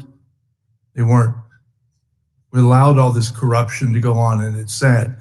I've been in politics for a long time. I got elected back in 1993. And it's interesting in hearing like this. Normally what happens with politicians, we make a statement, and our statement's pretty political, as mine just was. And then normally we go to the professionals, and the professionals give us information that's very important for us to make decisions. But it's seldom the case that the professionals use the jargon of politicians. And that's been the case most of the time that I've been here, with the exception of today. I was very interested because some of the jargon that was used today, unelected bureaucrats, by the way, that's called professionals. Unelected bureaucrats, the weaponization of finance. All of this jargon is jargon that is used by politicians. It shouldn't be used by professionals. And we saw that today, and I think that that's disappointing. Anyway, I wanted to say that because I do see a sliding right now of professionalism in the government, and I think it's sad. And also intellectualism, frankly. I mean, I see today, you know, we're trying to figure out if what we're doing at sea right now is legal or not. You know, it's the equivalent of bayoneting the wounded. When you have survivors on a ship and you hit them again, I mean, clearly war crimes. And this is what happens when we deprofessionalize the government and those that are supposed to carry out the laws. So anyway, I was disappointed in some of the jargon here today, and I'll leave it at that. Now, I do want to turn to climate change. You know, I think climate change is something that's interesting because I've been around again a long time, and it used to be that no one believes in it. Now, a lot of people do. So I'd ask you guys, how many of you believe in climate change? I'll start with you, Mr. Hill, because you're closest to me. Yes, sir, I do. You do. Want we go down the line? Climate is changing. That's correct, sir. Okay, is it? But it is changing. Okay, I won't go into the human aspect, but you do think the climate is changing, yes. Our view on climate change and natural disasters, which are a risk to financial institutions, is that the local communities are best served to it. Nobody in Florida or Puerto Rico needs me to tell them they have hurricanes. That's right. Sir? Whether you call it global warming or climate changing, yes, I understand that the climate is changing. Okay. Vice Chair. I think climate change climate change is an important policy question, and natural disasters and events happen all the time. I'm from Kansas, so I'm particularly familiar with things like tornadoes and floods. And yet you guys are pulling back from that information. It seems like that you're not participating like before. Are there no financial risks then? You are the prudential regulators. You don't see risks here in climate change? I mean, You know, you mentioned it. Well, I'm from California, 2 fires. It's interesting. People never talk about Kansas or places where they get hail, because actually hail is some of the largest damage that you see in insurance. It's actually hail. And you're going to see more and more of that because of climate change. And I think it's going to affect the mid part of the country significantly. But I think it's a real risk. I think most of humanity thinks it's a real risk, except for us today. Would anyone like to comment on it? Mr. Gold, go ahead, sir. Oh, yes. May I? Yeah, please do. So I think it's not that these events are not risks. It's that they're not more important risks than other risks that banks face. And we believe that banks have been facing these risks. Obviously, I'm a community banker from a mostly rural and agricultural bank, where farmers are the most optimistic people on the planet who have to mitigate and manage to what the weather gives them every year. So they've been managing for these risks for the entirety of the banking system. And it's not that they're not important risks, it's that they're not more important than other material risks. Okay, we could disagree on the how important it is. But just lastly, I would like to say, I hope you don't slide into this unprofessional jargon. Keep it tight, as they say when we used to play football. Don't slide off and start to speak like politicians. Thanks again. With that, I yield back. Thank the gentleman. The gentleman from Pennsylvania, Mr. Muser, who's also the chairman of the Oversight and Investigations Subcommittee, is now recognized for 5 minutes. Thank you, Mr. Chairman, and certainly thank you to all of you. This is very important and worthwhile, so it's appreciated. Comptroller Gould, Vice Chair Bowman, Chair Hill, and Chair Hoffman. Thank you. First, on Basel III Endgame, we need capital rules that strengthen safety and soundness without limiting access to capital for large and small businesses. Second, this committee's debanking report validates our concerns. Last Congress, Biden regulators pressured many banks, were coerced to comply, and lawful Americans lost access to banking services.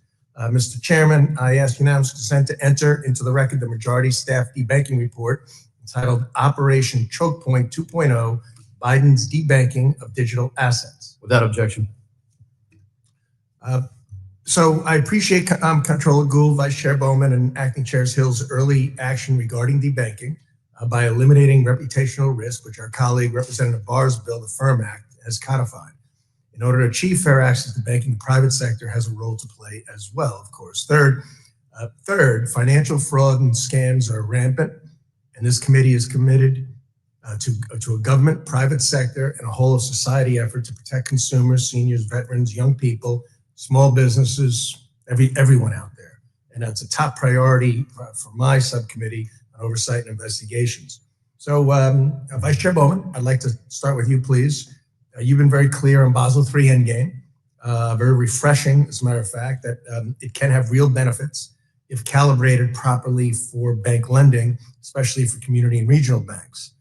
In your view, how can right-sizing capital requirements that primarily affect larger banks help support small business and agricultural lending? If we're speaking specifically about Basel III, it's important to understand that the approach that we're taking limits the application of Basel III and the required participants to the largest banks. So those requirements would not apply to the smallest banks unless they chose to opt in to that framework.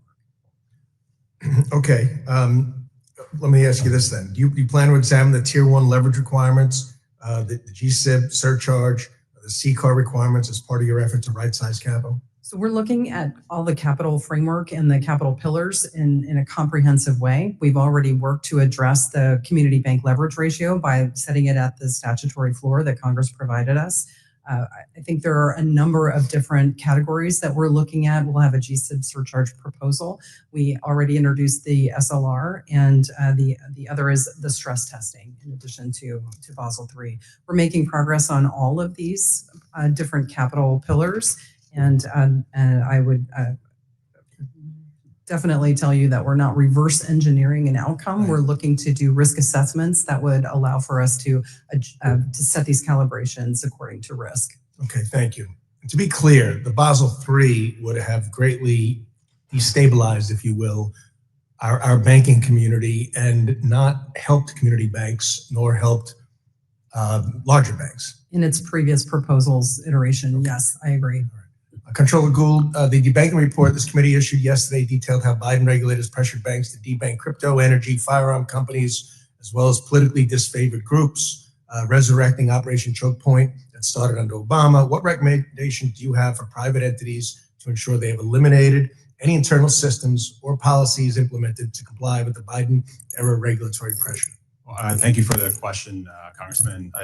As I know before, we're still in the process of reviewing complaints and conducting our review.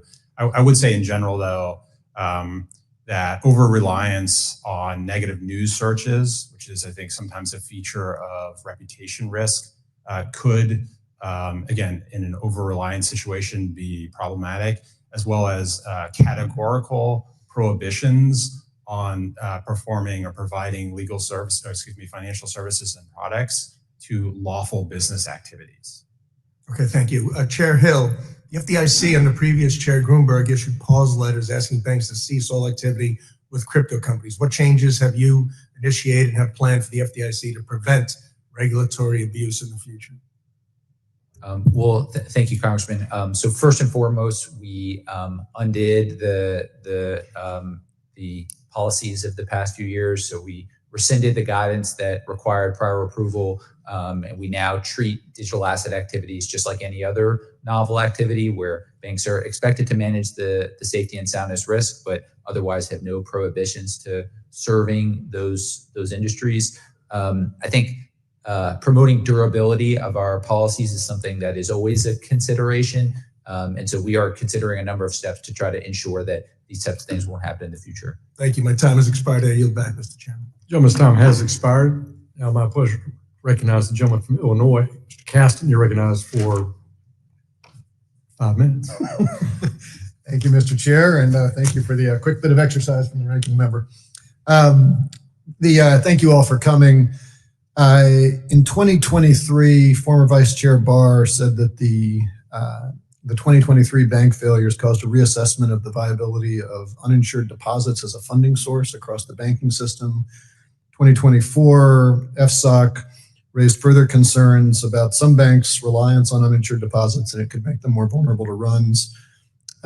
Acting Chair Hill, I think you had raised this concern in your Senate confirmation hearings, and if I'm getting this right, you had specifically said that the FDIC doesn't even have the data necessary on the amount of uninsured deposits above and below the various thresholds other than the $250,000 limit.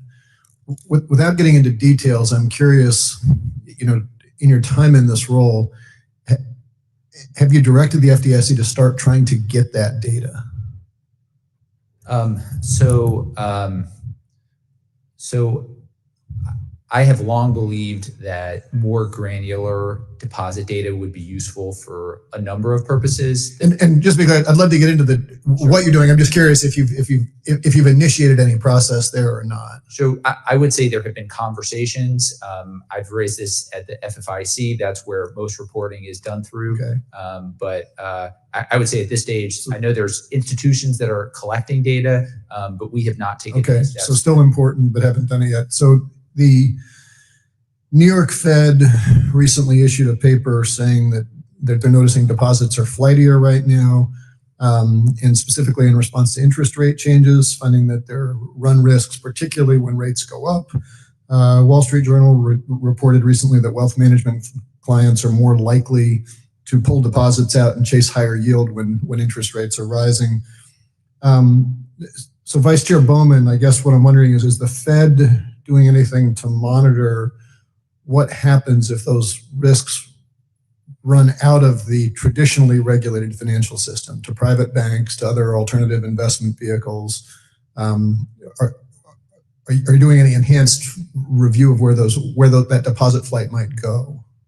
To the extent that we're aware of that as a part of our work on financial stability, we monitor as much as we can according to the data that we have, and we're able to see the transit of funding throughout the system.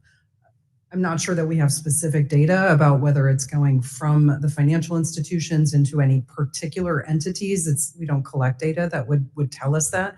We would be able to determine if funds have left the financial system, though, through call report data.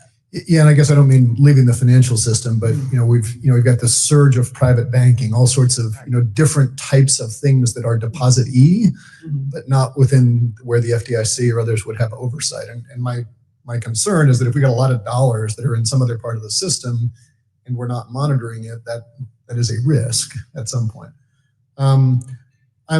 I'm particularly concerned about how this all affects stablecoins. As Mr. Foster noted, there's a Treasury Department report in April that stablecoin adoption could result in over $6 trillion in deposit outflows. There's a number of other reports that have said that. I guess, Acting Chair Hill, do you all have good data on how stablecoins may affect deposit outflows? Have you started looking at that question? That is certainly something that we are paying a lot of attention to. I don't think anybody knows what type of impact deposit flows into stablecoins could have on the system. I know there are estimates out there. I think those are basically just guesses. Well, let me ask a more specific question then, because I think this may answer whether or not there's likely to be deposit flows. There was language that the Senate added to the Genius Act that I think creates a huge problem for your agency. It says that the claims of a customer with respect to payment stablecoins shall have priority over the claims of any other person other than the claims of another customer with respect to payment stablecoins.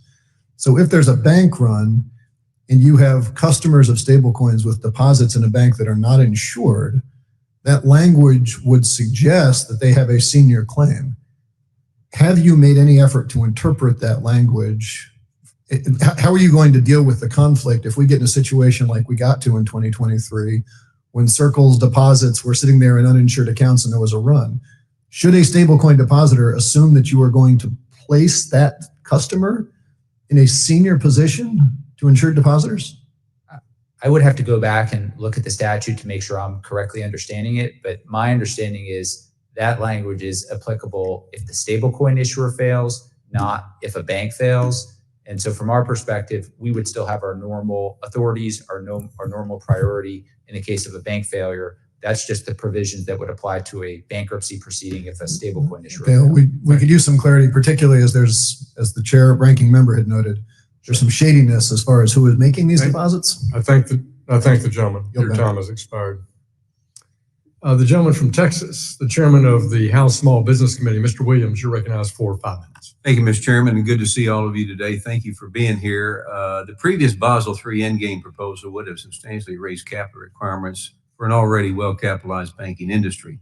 One of my main concerns with the previous proposal was the negative effects these requirements would have on small business lending.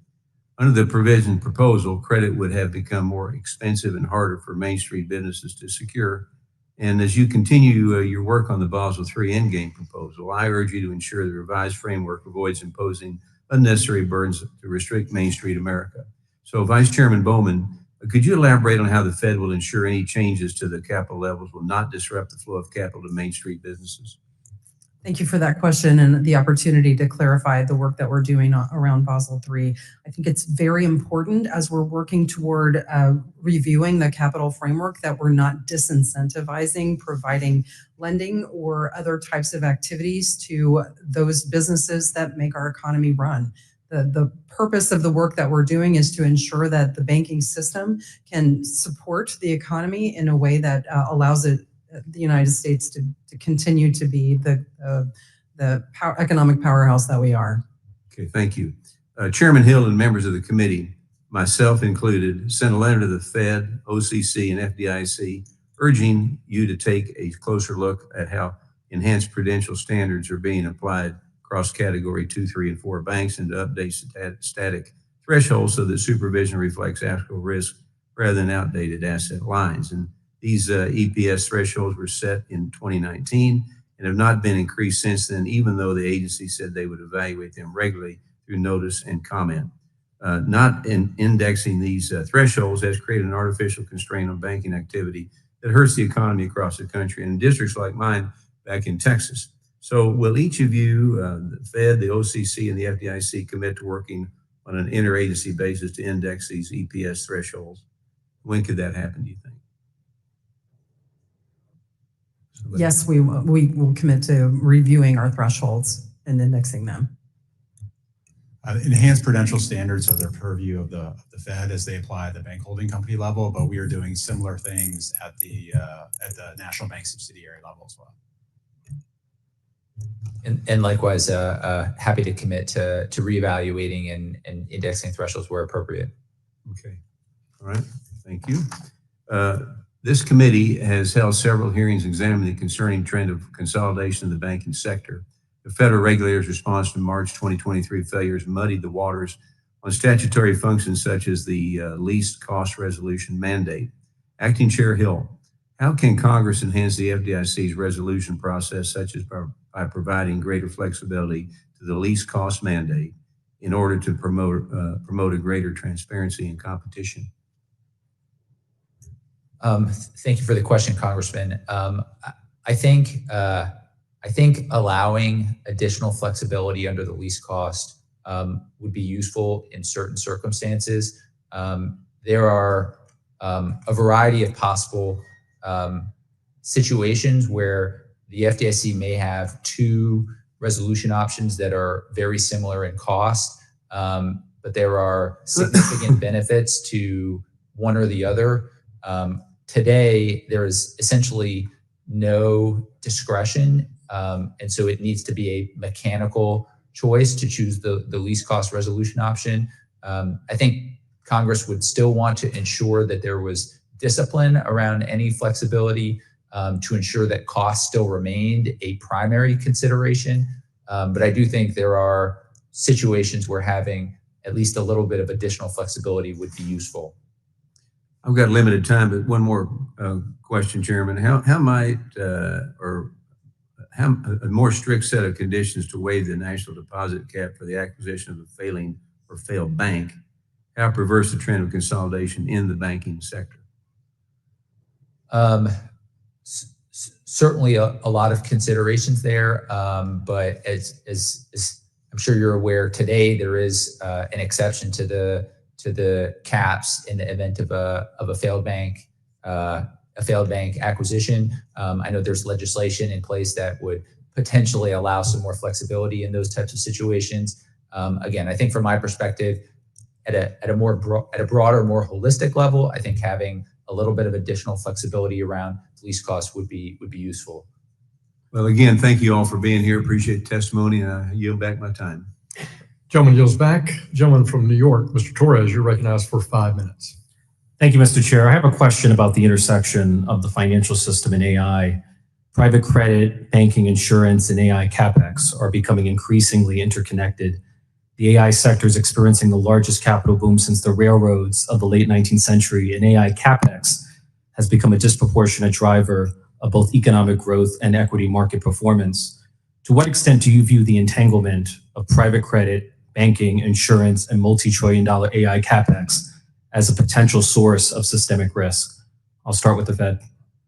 Well, thank you. As the entity responsible for financial stability in the financial sector, it's a very important question that you've just raised. And it's something that we've been watching very closely to see how the AI industry and its investment has been evolving.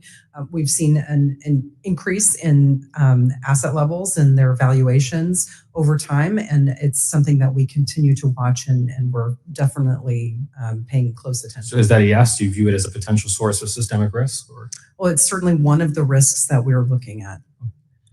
I have a question about the independence of regulatory agencies, and I'll start with the Fed. Do you see your regulatory agency as independent of the president or as a creature of the president? The Federal Reserve is an independent, apolitical agency, and as long as we continue to be transparent in the work that we do and we're accountable to Congress and the public, I think that that should continue. What about the FDIC? The FDIC is defined by statute as an independent regulatory agency. But we have also always tried to coordinate our activities with other agencies throughout the government. So that's something we continue. But independent, okay. And Kua? Statute says that NCUA is an independent agency within the executive branch. One way you could describe our independence is we're obviously not on budget. The shutdown did not affect us. We are not funded via appropriations. That is one degree right there of independence. But again, I concur with my colleagues. We've always coordinated with the White House, and they've been a big help this time. The Comptroller, during your testimony, you spoke of your opposition to quote the weaponization of finance, which is a sentiment I share. We've seen President Trump publicly order the Attorney General to prosecute political adversaries. If the president were to order you to weaponize finance against those same political adversaries, what would you tell him? Would you tell him, no, Mr. President, the OCC has an absolute policy against the weaponization of finance? Congressman, thanks for the question. I'm not going to engage in hypotheticals. What the president has told me through an executive order. Do you have an absolute policy against the weaponization of finance? Excuse me? Do you have an absolute policy against the weaponization of finance? There's a presidential executive order that says that banks should not discriminate on the basis of politics, religion, or being engaged in a lawful business activity. Capital requirements. If capital requirements were at 0%, there would be no safety and soundness. If capital requirements were at 100%, there would be no capital formation. And so the object of public policy is to find the best balance between the two, to find the Goldilocks level of capital requirements. Like, what is that Goldilocks level, and how do you determine that level empirically? And I feel I have not heard a satisfactory answer to that question from either side of the debate. Your predecessor insists that the system is undercapitalized. You seem to believe it's sufficiently capitalized. Like, what's the objective empirical standard against which those competing pronouncements are being made? The statutes direct a definition for different sizes of banks as well capitalized. So that's one measure that we can use. We can also look back at the capitalization of the banking system prior to the great financial crisis in the aughts and determine that clearly was not the right level of capital in the system. So the work that was done as a result of Dodd-Frank clearly improved the levels of capital and liquidity within the banking system. It more than doubled the levels of capital, and liquidity is very strong. Is there a specific number? I don't know that we know a specific number, but we are working to achieve a review of our capital requirements in a way that allows us to assess the risk that certain activities present to the financial system or the banking system. And I want to quickly ask about, there's been public reporting that the Federal Reserve is planning to cut supervision and regulation division by 30%. As you know, the story of SVB was partly a story of supervisory failure. If my constituents were to ask me, Congressman, why on earth is the Federal Reserve cutting supervision by 30% following the supervisory failures surrounding SVB, what should I tell them? Well, Congressman, that is an excellent question, and I really appreciate the opportunity to clarify that. So when we're talking about reorganizing, we're talking about the staff at the board. Before the financial crisis, we had about 200-ish employees at the board. None of them are actual supervisors. They coordinate the activities of those supervisors that are resident within our 12 reserve banks. We're not talking about what we're doing with those supervisors, so they're completely separate. Gentleman's time has expired. Thank you, Mr. Chair. I'd love to provide you with more detailed information on our reorganization. Thank you. The gentleman from California, the chair of our subcommittee on Asia Pacific in the House Foreign Affairs Committee, Ms. Kim, you're recognized for 5 minutes. Thank you, Chairman and Ranking members. Maxine Waters, thank you so much for hosting today's hearing, and I want to thank all of our witnesses for joining us today. Good to see you. Community banks across California have relied upon the community bank leverage ratio to lower their regulatory burden and invest more capital in the communities around them. As you know, I recently introduced the Community Bank Lift Act that would review and reform the components of the leverage ratio and lower the bands of the ratio. And it is for that reason, I was really pleased to see the recent announcement from the Federal Reserve regarding a proposal to lower the CBLR from 9% down to 8%. So I want to ask you, Vice Chairwoman Bowman, at the current threshold of 9%, how does the CBLR framework's regulatory burden compare to the generally applicable risk-based framework? So at 9%, it's about the same, double the regular or the well-capitalized requirement within the statutory requirements. So we're also, by using the 8% that was allowed in the 2155 and the creation of the CBLR, we continue to be around the level of double the well-capitalized. Thank you. I level. look forward to continuing to work together and, on the Community Bank Lift Act and create the regulatory flexibility that community banks need to better serve our communities. But I want to shift away from the community banks and focus on the U.S. operations on foreign banks. So continuing on our conversation with you, Vice Chair Bowman, as you work on amending the regulatory and supervisory process for U.S. banks, I want to ensure that you are also applying those changes to the U.S. operations of foreign banks as well. So can I get your commitment to the principles of national treatment and level playing field as you contemplate the changes to the regulatory process and supervision of foreign banks in the United States?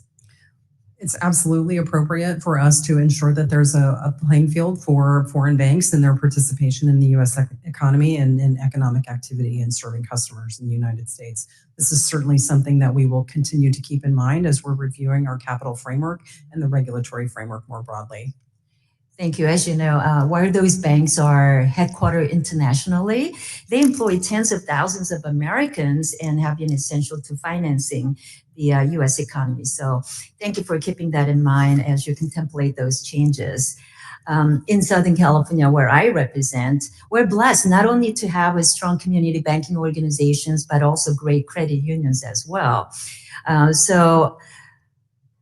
Having said that, I am concerned about the tools that are available to smaller credit unions in the event of a liquidity crisis.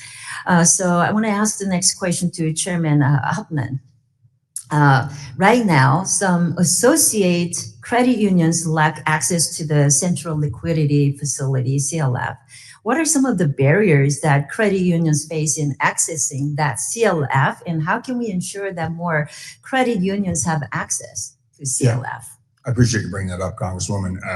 Liquidity is obviously crucial for every financial institution. We examine for it. It's the L in Camels. And if a liquidity crisis, if you could see it coming, it wouldn't be called a crisis. Vast majority of credit unions, over 3,000, are below 250 million in assets. Right. For the small ones, the median number of employees is 1. How do you get there? Because there's a lot that have 0, like church credit unions, where their employees are employees at a church. For a period of time there, Congress allowed the corporate credit unions to serve as an agent when there's a liquidity crisis. That authorization has lapsed. We have done everything we can to make that applying for our central liquidity facility. Made it easier to find on our website. It's only 12 pages. We promote it. How easy it is to do. That said, the reality is most of the small credit unions do not have access to it. They haven't gotten around to it for a variety of reasons. And for a period of time, they were allowed to use their corporate credit union as an agent in a liquidity crisis. Thank you. I'd like to put in the last question. And in the communities I represent, there are new old digital banks along with community banks and credit unions. And the ones providing fair and affordable financial services to small businesses and working families. So I want to ask you, Controller Gold, as you evaluate changes in supervisory and capital expectations, will the changes also apply to banks with the same asset threshold that focus on novel tech-driven businesses? If I could ask the comptroller to respond in writing to the gentlewoman from California. I have time. You're over time, I'm sorry to say. A gentleman yields back. The gentlewoman from Texas, Ms. Garcia, you're recognized for 5 minutes. Thank you, Mr. Chairman, and thank you for all the witnesses for joining us today. I'm glad we got to sneak this hearing in before the end of the year. For a second there, I was worried we would go through the whole year without hearing from our regulators, so welcome. Similarly, this committee has not yet had the opportunity to hear from the acting director of the Consumer Financial Protection Bureau, CFPB, despite the statutorily mandated semi-annual report to Congress.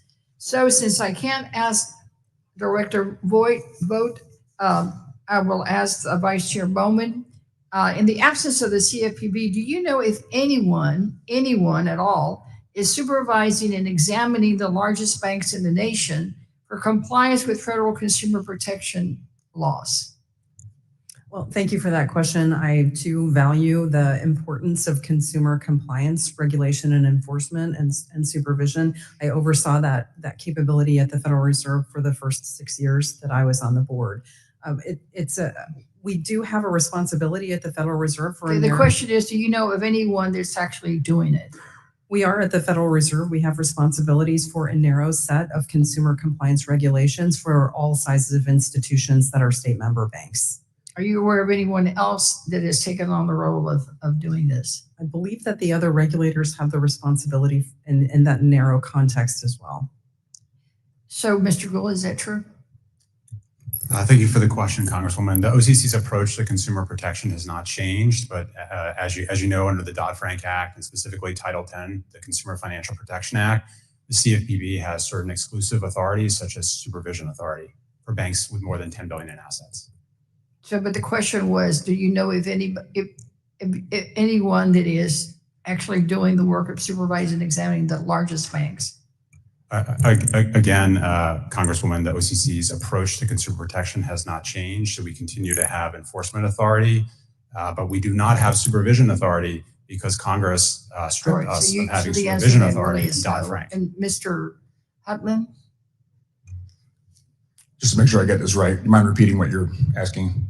I'll repeat the question. Since I can't ask Director vote, in the absence of the CFPB, do you know if anyone is supervising and examining the largest banks in the nation for compliance with federal consumer protection laws? And in response, Ms. Bowman said that they had some supervisory review and that all the others do, which is why I'm asking each one of you now. I got you. All right, yeah. I would have got it right the first time, but I'm glad you repeated that. Less than 0.5% of credit unions are over the 10 billion threshold. Out of 4,300, I believe there are about 20 that the CFPB was on site. So all things considered, what the CFPB does or does not do is less of an issue for credit unions, just given their size, but we are continuing to enforce the law. Your answer is no. I mean, are we examining that? So you're not looking at it because it's way above the threshold that credit unions. My point is that less than 0.5% of credit unions were examined by the CFPB in the first place. I'm just trying to get my hands around the scale of the issue here, but we are certainly enforcing it's all right, then I'll move on, Mr. every Hill. consumer law. Similar to my colleagues, we do have authority over certain consumer protection laws for the largest institutions that we supervise, and so we continue to fulfill those statutory obligations. But you're not aware of anyone else has taken the role that CFPB specifically had? That's correct. All right. So then I'll move on. Earlier this year, the agency's president state jointly issued a proposal to rescind the Community Reinvestment Act, the CRA, because of ongoing legal challenges. The agencies are applying the 1995 regulations to the banks today. It is now 2025. 30 years have passed, and with it came innovations and changes to the banking industry. Acting Chair Hill, do you think that the 1995 regulations are well suited to take into account modern online and mobile banking? I think there are a number of reasons why the 1995 rule has challenges with it. We currently have issued a proposal. So your answer is no. I think modernizing CRA is something that is worth considering doing. I voted against the 2023 rule and thought it had a lot of flaws. And so I think. So do you have any plans now to do that, or among your cohorts here? We have a proposal that is currently pending. We are reviewing the comments to that proposal. And so I think it's premature to say what our next step is. But I think reverting back to the 1995 rule is a better option than the 2023 rule that had been put in place that has never actually gone into effect. I see my time is up. Mr. Chairman, I may submit my last question for the record and ask all the witnesses to respond. Sure, I'm sure they will. I thank the gentlewoman. Now it's my pleasure to recognize the gentleman from Wisconsin, Mr. Stile, who serves as the chairman of the Digital Assets, Financial Technology, and Artificial Intelligence Subcommittee for 5 minutes. Thank you very much, Mr. Chairman, and for holding today's very important oversight hearing. I want to start with you, if I can, Ms. Bowman. You were asked by my colleague from New York about your supervisory reform plans. You ran out of time to be able to comment on that. Could you just briefly provide a little insight as to what your reform plans are? Absolutely. Thank you for the opportunity to clarify that. So at the time of the financial crisis, we had around 200-ish employees at the board. That grew by 76% up until the current state today, where we had 500 authorized positions. our work to, obviously, the addition of all of those supervisors didn't help us with our focus on ensuring that banks' safety and soundness has been secured, as we saw by the failure of Silicon Valley Bank and some of the other banks that failed around that time. The way that we ensure that we're providing safety and soundness is to focus on financial risks. So the work that we're doing now to reorganize our division will allow us to better align our work with those risks that lead to banks' failures. Appreciate this. So it's better alignment in resourcing people onto the risks that we face. Let me shift gears completely, but stay with you if I can, Ms. Bowman. As you likely know, the Basel Committee applies a punitively high risk weight for digital assets. Out of this committee, we passed the Genius Act, passing into law. I want to come over to how we're doing on the regulatory side in a minute. But the chair of the Basel Committee recently said that a quote different approach would be needed to address the mismatch between current Basel capital treatment and the reality we see in the crypto industry. Bank of England declined to use this. Can you comment with how you're going to work within this Basel framework, or whether or not you view it as unnecessarily punitive as well? Well, I can confirm that I believe that the risk weights that were initially assigned prior to my joining the Basel Committee and the GHOS role is that was an over-calibration of the risk. So my hope is that there will be a recalibration of it at some point, or we won't join in adopting that framework. Appreciate your comments. I'm going to come to you if I can, Mr. Hopman. We passed the Genius Act, first regulatory bill of substance in the crypto space. We got a huge opportunity with Clarity in front of us. You have a big role on the regulatory side. Can you give us an update as to where we're at on the regulations moving forward in the Genius Act briefly?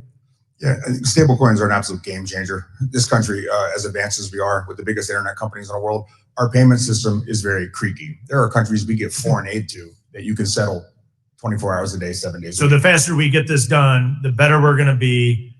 Where are we at on the regulatory? You gave us a deadline of July 18. I believe I and my fellow regulators are committed to doing that. My guess is the first rulemaking you'll see will be the one on how to apply to be an issuer, but your constituents to benefit by having 7-day-a-week payment, which, as you know, is difficult in this country. Are you committed? Yes. I'm just coming to the time. Yeah. I'm fully with you on Genius. Is why we did it here. I just want to make sure that we get these fully regs committed. Yes, done on time. You're fully committed, and you believe you are in position to deliver on that commitment. Yes, I think myself and fellow regulators, and I want to give credit to the Secretary Besant for making sure that Treasury is helping to convene that. I think we're on track. Thank you. I think that's just really important. We've seen instances across years in this committee where sometimes bills are passed. We don't see the regulations come out on time. I appreciate your commitment to delivering on that. I want to stay with you for a second. We've done a lot of work here looking back at Choke Point 2.0. And in particular, how the broader crypto and digital asset space was being governed by enforcement actions, incredibly unproductive mechanism to do that. I think we have a huge opportunity here to move forward clarity to prevent the type of abuse we saw with Chairman Gensler and with other regulators in the broader Biden administration. How important is clarity being done to help guide you and those on your staff to be able to follow congressional intent rather than engage in enforcement actions to drive forward policy? Well, regulation by enforcement, in my opinion, is unethical. There's not one person in this room that would tolerate it in any other part of our life. There has to be a speed limit first and then a speeding ticket after that. I'm proud that we now have its actual NCUA policy. A future board can change it if they want to, but they'd have to explain why they pulled down our regulation by enforcement policy, simply defined as no enforcement ever sets policy. And the same protections. Will the Clarity Act help you on that? I don't want to comment on certain but you shouldn't have any enforcement that ever sets policy. Very good. Appreciate all of you being here, Mr. Chairman. I yield back. The gentleman yields back. Gentleman from California, Mr. Liccardo, you're recognized for 5 minutes. Thank you, Chairman. Vice Chair Bowman, I understand that Governor Waller recently previewed that the Federal Reserve is exploring the creation through rulemaking of a new, what he called a skinny master account for eligible fintech institutions to be able to access the Fed's payment rails. And the target was to do so by the end of 2026. We've heard similar suggestions from Undersecretary Lang of Treasury. I've heard, I think we've seen from Acting Comptroller Sue suggestion that it should be up to Congress. At least it's not going to be in her regulatory or his regulatory role. My question for you, do you support expanded access to payment rails for non-bank institutions? We have currently a construct for the approval of different varieties of institutions with different risk categories. The third category does apply to non-depository institutions, and there are certain parameters around that decision framework. So it's whether I agree with it or not, it's policy of the Federal Reserve that's part of our master account application review framework.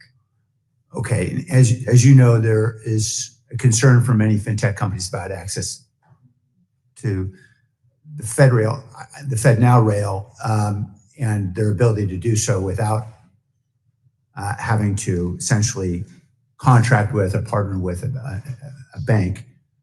At this point, you are saying the Federal Reserve is moving forward and you are supportive of regulations to make that happen. What I'm saying is I support exploring that opportunity, but we do have a framework that's currently in place that does allow for access for institutions that are not depository institutions to be considered for an application now. Okay. Given what you have said, you believe it is important for Congress to offer any clarification through statute to ensure there is a clear path, or do you believe this is something that can be handled entirely within the Fed's regulatory ambit? I'm not familiar enough with the authorities to understand whether or not we would need specific additional authorities to do that. So I'm sorry, I can't Okay. comment on that. If I can shift a little bit to stablecoin, I think both for you and for Chair Hill, I supported the Genius Act. I was proud to be an original co-sponsor of the House version that both Chair Hill and Chair Stile had authored. And I think it's important to set clear regulatory guardrails for stablecoin. I understand you all have roles to write and enforce regulations that will integrate stablecoin into banking in a way that's consistent with a sensible regulatory framework that prioritizes safety and soundness of depository institutions that you regulate. Under the current Genius Act, it ensures that stablecoin issuers will have reserves in safe assets. It lists what those assets are, their deposits, their treasuries, the demand currency, et cetera. And the notion is that the valuations won't fluctuate much. And I assume you support having relatively safe assets, serving that role in reserves. Is that fair? I guess starting with Vice Chair Bowman. I think it would be helpful for me to understand what you mean by reserves. Are you meaning stablecoin reserves, or could you clarify that for me? Stablecoin reserves, yes.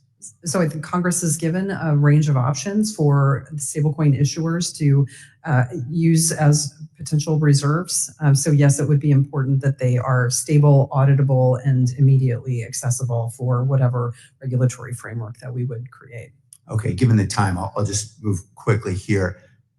Given our shared goals of safety and soundness for financial institutions, would it make any sense to allow stablecoin to be backed by commodities? Either Vice Chair Bowman or Chair Hill. That is, for a reserve to be commodities. I mean, my recollection is the Genius Act is fairly prescriptive in what qualifies as eligible reserves. And to my recollection, I don't believe there are commodities that would qualify. I agree with you. I guess the question is, would it be sensible to expand in that way?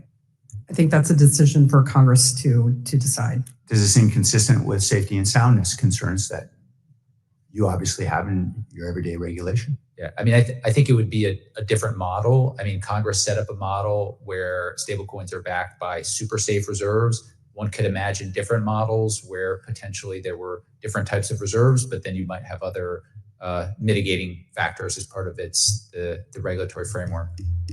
And wouldn't you be concerned about runs? I understand I'm out of time. The gentleman's time has expired. Now yield myself 5 minutes. So first of all, I want to thank you all for being here. It's refreshing to have regulators in place that once again care about legitimate safety and soundness issues rather than advancing political agendas. So I appreciate that. I represent one of the most rural congressional districts. I have some very large counties that have less than 500 people in them. Actually, we have more cows than people in my district. And it's our community financial institutions that make sure that my constituents, particularly in cow country, have access to banking services. So I'm going to just go down the line on this one. This question's for each of you. So what is the biggest regulatory barrier you see facing rural financial institutions, and what is your agency doing to address it? And I'll start with Vice Chair Bowman. Thank you for being from a rural community, very similar to yours, where we have more cattle and likely deer than people. I think it's very important, and having been a community banker in that community, the importance of right-sizing the regulatory burden is absolutely critical for smaller institutions to be able to continue to serve their communities. Thank you. Mr. Gold? I agree with that. I think it's the over-regulation and over-supervision.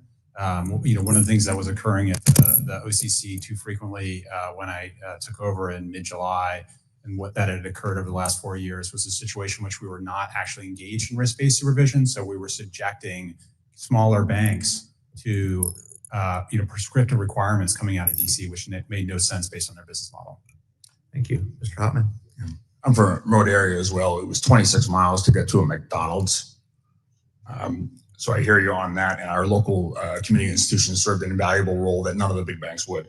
I would say BSA AML is the thing I hear over and over again. Every retiring executive who leaves it and says, what are you not going to miss? They're going to miss a lot of things by running credit union.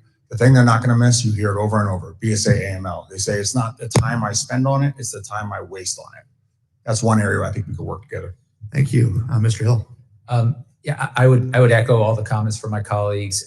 I'd say the two things that I hear most frequently from the smallest institutions are the cost of compliance and the cost of technology adoption. And we are taking a number of steps to try to make progress in those areas. On the compliance side, that includes things like reforms we're making to supervision. We recently just finalized a rule that would raise and index several dozen thresholds, almost all of which apply to community banks. Fully agree with the comments on BSA, AML, and we're heavily engaged with conversation with the Treasury Department and others on reforms to that process. Thank you. Thank you all. Shifting gears here, the Financial Services Committee released a staff report yesterday on the Biden administration's efforts to debank digital assets. This question is for anyone who wants to answer, but what lessons is your agency taking from this report, and how are those lessons shaping the agency's broader approach to digital asset policy, including implementation of the Genius Act? Any takers, Mr. Gold? I think one takeaway for me, at least, is that if the activity is legally permissible, which the Genius Act just made payment stablecoins legally permissible, as well as, for example, the custody of digital assets, that's legally permissible. I think it's really incumbent upon the supervisors, so us, OCC, to work with the banks that want to engage in these legally permissible activities and ensure that they can do so in a safe and sound manner. That is, not put all the burden on the banks to come up with how to do it in a safe and sound manner. That's what we saw over the last 4 years, and that was essentially the death knell for those activities that, again, were legally permissible and some banks wanted to engage in. But if the regulators won't work with them to find a path to do it in a safe and sound manner, there's no way they can do it. Right. Thank you. Anyone else? Mr. Hoffman? I'll just add that under the prior administration, I've been at NCUA for 5 years. I was confirmed 5 years ago today. I'm proud that working with my Democratic chair at the time under the Biden administration, NCUA was the only regulator that I'm aware of that not only was not hostile to digital assets that caused some of the debanking, but we put out positive guidance, 2 pieces, which is 2 more than anybody else put out during that time. And credit unions saw the other result of the debanking. They got an enormous amount of attention and deposit flow from digital assets firms. Why? Because they were afraid of being debanked by the banks, which is where they had their money. I just want to add that. Thank you. Any follow-up? Well, my time has expired. I want to thank you all for your comments there. So now the gentlewoman from Michigan, Ms. Tlaib, is now recognized for 5 minutes. Thank you so much, Chairman. As you probably, all of you, I don't know if in October, the FDIC and OCC and Fed withdrew their interagency principles for managing climate-related financial risk. Are you all aware of that? Yes. Yes. Yes. Okay, nodding that. The associated framework required banks with over $100 billion in assets to consider climate-related financial risks and business strategy, risk management, and strategic planning. The agencies claim that the principles are unnecessary because the agency's existing safety and soundness standards are adequate. But climate-related financial risk is unique. We all know that. The scale of potential impacts, I've seen it all alone in my own district, the complexity of the climate system, the existence of multiple positive feedback loops, the long time horizons on which climate change operates are all singular. So Vice Chair Bowman, can you explain how existing safety and soundness standards will adequately capture the unique features of climate risk, take the potential impact of climate systems, multiple tipping points, for example, whose precise thresholds are uncertain, it's just can't really predict this, and which may lead to runaway changes that cannot be reversed. Well, it's important to note that banks are not climate scientists and they don't make predictions about what the climate will hold, but they do and have for since the dawn of time, or as long as banks have existed, understood how to manage risks from the environment and from natural disasters. I'm from Kansas, a neighbor to your state. We frequently experience natural disasters, and also agriculture is a common business service that's provided for lending from banks. I mean, some of they know how to manage, but they know how to manage these risks. Mm-hmm. And in the aggregate, climate doesn't present a more material risk across the board than any other risk that banks face. And they know how to manage these risks. So what do you take with the Fed memo? In the memo, it actually says that the principles may be, quote, distracting firms from the management of material financial risks. This implies that climate-related financial risks are not material. I mean, Vice Chair, do you believe climate-related risks are not material? I wouldn't say that they're not material. What I would say is that they're not more important than other risks that banks face, and banks regularly manage their risks. Dozens of billion-dollar climate disasters each year, correct? I don't know. It's dozens of billion-dollar climate disasters happen each year, which destroy property and wipe out assets. Are no interest to investors? Well, it certainly isn't that there's no interest. It's just that the risk that's posed by these events isn't more material than other risks that banks face. So 10 years ago, former Bank of England Governor Mark Carney gave a speech titled, it's a very good speech, I recommend you all, Breaking the Tragedy of the Horizon. In that speech, Carney noted a unique challenge for regulators. He said that through the impacts of climate change will be most devastating in the future. Action to minimize those impacts is required right now. And Carney said, quote, "One, climate change becomes a defining issue for financial stability, and it may already be too late." Vice Chair Bowman, do you agree with that quote above? And I don't agree with that quote. No, I think it overestimates. then would the you risk of determine if climate. climate change poses a threat to financial stability or to the banking system? We've- So climate risk is no risk to the financial system. That's clearly not what I've said in this conversation. Clearly. So you don't believe in what Carney's saying? I do not agree with what Carney says, no. But you believe that climate currently risk is a politician in Canada, so yeah. it's hard to. I know, take Vice advice Chair. I think for me, it's the politician. threat to financial stability and the fact that we do nothing about it right now. I would not say we do nothing about But we it. have dozens of billion-dollar climate disasters right now. But banks do manage the risks that are posed by climate events. I think they're just waiting for us to bail them out each time.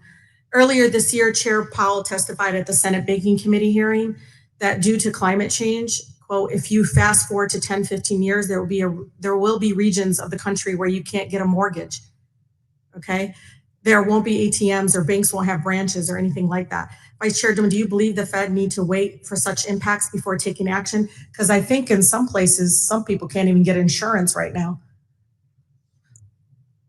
The Federal Reserve is not an insurance regulator. The states are the regulators for. So the feds will bail out the states. Insurance industry. So those risks and that policy is the determination of the state commissioners. So we're going to wait till all this overseeing happens. We don't really want to consider it. It's not the Fed's remit. I know. Okay. All right. Thank you. The gentleman's time has expired. The gentleman from Indiana, Mr. Stutzman, is now recognized for 5 minutes. Thank you, Mr. Chairman, and appreciate you all for being here. I'm going to limit my time just because I want Mr. Garbarino to have time here, knowing that we've got a stop here. So I want to jump right in it to Chairman Hill. Does the FDIC currently have the data necessary to accurately target and effectively implement any of the current deposit insurance reform proposals? I'd quickly make a couple of points. I'd first say we do not have granular deposit data on that would inform us on how many deposits are above or below certain thresholds above the $250,000 limit. That being said, I think under any circumstance, even if we had perfect data, any projections we would make would still have uncertainty, because what we would not know is to what extent deposits would potentially move either from interest-bearing accounts to non-interest-bearing, from banks that potentially have access to the expanded coverage from those that don't. So I think there's going to be uncertainty no matter what. Let me jump in here real quick. You can maybe even finish that thought. But when you appeared before the Senate Banking Committee, you shared your views with Senator Alsobrooks that raising deposit insurance coverage would not significantly increase assessment costs for banks, despite also saying that necessary data wasn't there and unnecessary depositor behavior could shift things. Can you share how you came to the conclusion that banks' assessments wouldn't rise? Sure. The position that I've taken is it is possible that we might not need to raise assessments based on the way that the Hagerty-Alsobrooks bill is structured. The way that they do it is they would have the increase in deposits phased into the reserve ratio over a 10-year period. And so I think when we think about the costs, there's a couple of elements to it. One is the mechanical piece, which is what is the technical impact on the reserve ratio? And based on the projections that we have, which again are subject to significant uncertainty due to data limitations and also just potential behavioral changes that could occur. But the projections we have suggest that it might be the case that the reserve ratio would grow more slowly rather than decline. Then there's the other piece of it, which is the more fundamental piece, which is to what extent does this increase the exposure of the deposit insurance fund over the long term? Mm-hmm. And I think that is also something where there are considerations on both sides of it. The FDIC is not a typical insurance company in the sense that when banks fail, we rarely pay insured deposits. Usually we resolve failed banks by essentially selling the failed institution to the highest bidder. And insured deposits, in particular, non-interest bearing insured deposits, tend to have a lot of value to potential acquirers. So increasing the amount of insured non-interest bearing transaction accounts could increase the value of those failed institutions, which potentially could bring costs down. The flip side to that is effectively you're increasing the cost of liquidation. So if you don't have an acquirer, the sort of tail risk of the maximum amount the FDIC might pay will go up.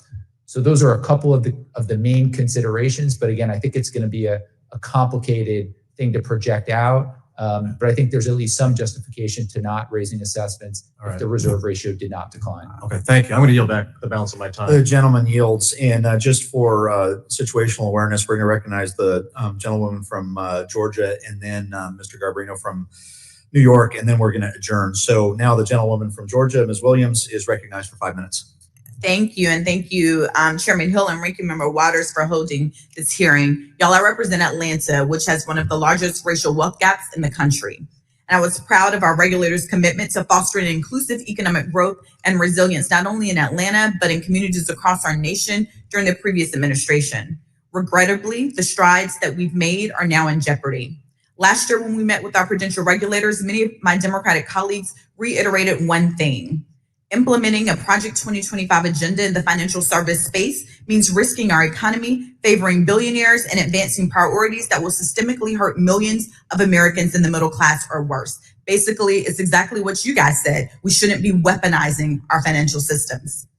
Fast forward, and our current president has so far acted in line with those same exact Project 2025 recommendations, eliminating key agencies or virtually eliminating key agencies or drastically reducing things like the CFPB and the Minority Business Development Agency. So far, most of the president's actions have been devastating to marginalized communities across the country, particularly in impacting economic mobility. Even worse is the president's attempt to undermine and influence our prudential regulators who are meant to be independent. Earlier this year, I joined with my colleagues, Congressman Emanuel Cleaver and Congressman David Scott, and sent a letter to the FDIC, to you, Mr. Hill, and voicing our concerns over DOJ's attempt to fire employees and merging the FDIC with other banking regulators. We never heard a response. But since we didn't hear a response and we have you here before us today, I am going to ask you a few of those questions that were in that letter. And Mr. Chairman, I'd like to ask for unanimous consent to insert the letter that we sent on March 28th for the record. Without objection. Chair Hill, my district is home to FDIC's Atlanta Regional Office. Earlier this Congress, there were reports that over 700 workers were fired or forced to accept buyouts, while 170 probationary employees were terminated without recourse. Can you provide an update on the status of those employees that were shuttered from work? And can you share how many employees were impacted in the Atlanta Regional Office? Congresswoman, I'd have to get back to you on specific numbers. It is certainly not true that 700 employees were fired. That definitely did not happen.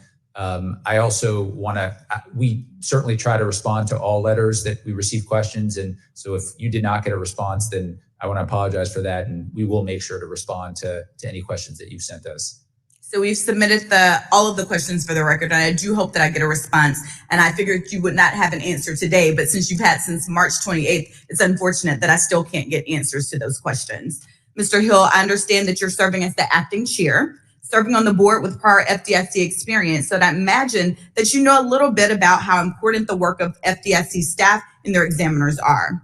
Speaking from your experience, what would be the consequences of the FDIC not having enough experienced examiners and managers? What would be the consequences of not having enough staff to conduct oversight, which is a key role in this position?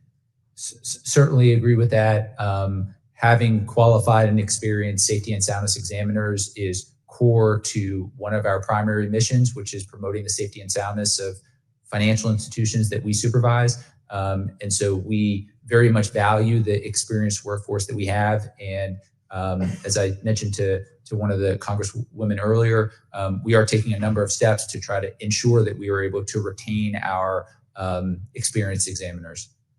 FDIC independence, as you know, ensures that banks remain financially strong and continue serving the communities that many constituents and minority-owned businesses rely on. Some of my colleagues on the other side may make it about politics, but ensuring that the FDIC has the staff capacity to supervise 4,000 community banks seems like good policy to me, not just politics.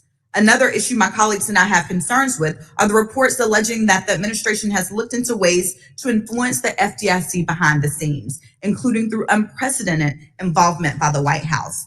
And with the CFPB being gutted, attempts to fire Democratic board members at NCUA and the Fed, it's clear that the Trump administration wants to influence our banking regulators with his policy. Mr. Hill, have you heard discussions recently on the White House being involved with the rulemaking process? We have a process for issuing our rules. We have a board. It goes through our board process. We do coordinate with other agencies as appropriate, and that's something we continue to do. Mr. Hill, I have many more questions in the letter and that I have evolved since March 28th. The gentlewoman's and I will time has submit expired. them all, and I really would appreciate a response. Thank you, Mr. Chairman. I yield back. The gentleman yields back. The gentleman from New York, Mr. Garbarino, is now recognized for 5 minutes. Thank you, Mr. Chairman. And thank you all the witnesses for being here today. It's almost over for you all. I'm going to go quick. Ms. Bowman, your predecessor had a lot of bad ideas and proposals that I'm thankfully for our economy. Those changes were not finalized. One of I want to talk about is the mathematical function that determines capital requirements for securitization exposures, known as P factor or penalty factor. Your predecessor proposed doubling this surcharge from 50% to 100%, even though he had no data or analysis to support it. And some would say the existing P factor is intentionally highly punitive towards securitization. I asked Chairman Powell when he was here about this and whether or not they would consider changing it. He was unable to give me an answer when he was here back in February. So rather than rubber stamping the Biden era P factor rate, will you commit to revisiting the P factor for securitization by examining the data, quantitative analysis, and impacts on consumers through the cost and availability of credit for U.S. households and businesses? I can assure you that we are taking a completely fresh look at our responsibilities to implement the Basel III framework, and that we are reviewing all of the comments that were received. There were hundreds of comments, and that we will be reflecting many of those in that proposal. And I'd be happy to review the issue that you've raised. We want to make sure that there is empirical evidence that supports the issues that, or the calibrations and the factors that are included within the capital framework. I appreciate that answer, and I really do thank you for your continued work on the Basel reproposal. And I want to switch gears just a little bit, talking about the Basel reproposal. I want to encourage you to look at, carefully consider the impact of foreign banking organizations and what the role they play in the U.S. financial services industry, specifically in New York, which I represent, has over, I believe, 200,000 employees of FBOs. And I just want a commitment also that your REIT proposal will take into account the business models of foreign banks and also appropriately align the actual risks, operational and otherwise, posed by FBOs. I appreciate you raising that issue, and yes, it's definitely something that we are reviewing and considering. I appreciate that, and I'm going to yield real quick so we can ask a question to my colleague from Nebraska, Mr. Flood. I thank the gentleman from New York for the opportunity. I'll be brief. On October 7th, the OCC and the FDIC published a notice of proposed rulemaking where you were defining quote unquote unsafe or unsound practice under Section 8 of the FDIC Act. And Comptroller Gould, let's start with you. If the definition you have jointly proposed were in place in 2022, do you feel it would have changed the way examiners would have been looking at the Silicon Valley Bank before its demise? I do. That level of embedded interest rate risk on that bank's balance sheet sure seems to me like a material financial risk. Acting Chairman Hill. I would agree. I think the SVB experience is one of the key inputs into the motivation to reorient our focus. And so the full intent would have been for the focus to have been different. Additionally, as part of the OCC FDIC proposal, matters requiring attention, or MRAs, must be tied to circumstances posing material harm to the financial condition of the institution or a material risk of loss to the deposit insurance fund. Quickly, for both of you, I know you both feel strongly this change will ensure the MRAs remain closely tethered to the types of material risks that are the core of safety and soundness. How do you ensure this change doesn't go too far and tie in the hands of examiners when they see genuine material problems within an institution? Well, again, I think it ties them to material financial risks, which are the risks that we really can't afford to miss. But of course, supervisors have other tools available, including the ability to still cite banks for actual violations of law. Chairman Hill. We put a lot of thought into how the definitions were worded and how they were described in the preamble of the proposal. It's a proposal now. We are receiving comments. Look forward to getting the comments back. But we'll certainly want to make sure we are striking the right balance in whatever the final rule is. Striking the right balance, I think, is important here. And with that, I thank the gentleman from New York. I yield back to him. I also yield back to the chairman. Thank you all. The gentleman yields. I'd like to thank all the witnesses for your testimony today. Without objection, all members will have 5 legislative days to submit additional written questions for the witnesses to the chair. The questions will be forwarded to the witnesses for their response. Witnesses, please respond no later than January 7th, 2026. We have another hearing in this room at 2 p.m., so we ask everyone to exit promptly after adjournment so we can prepare the room. And with that, this hearing is adjourned.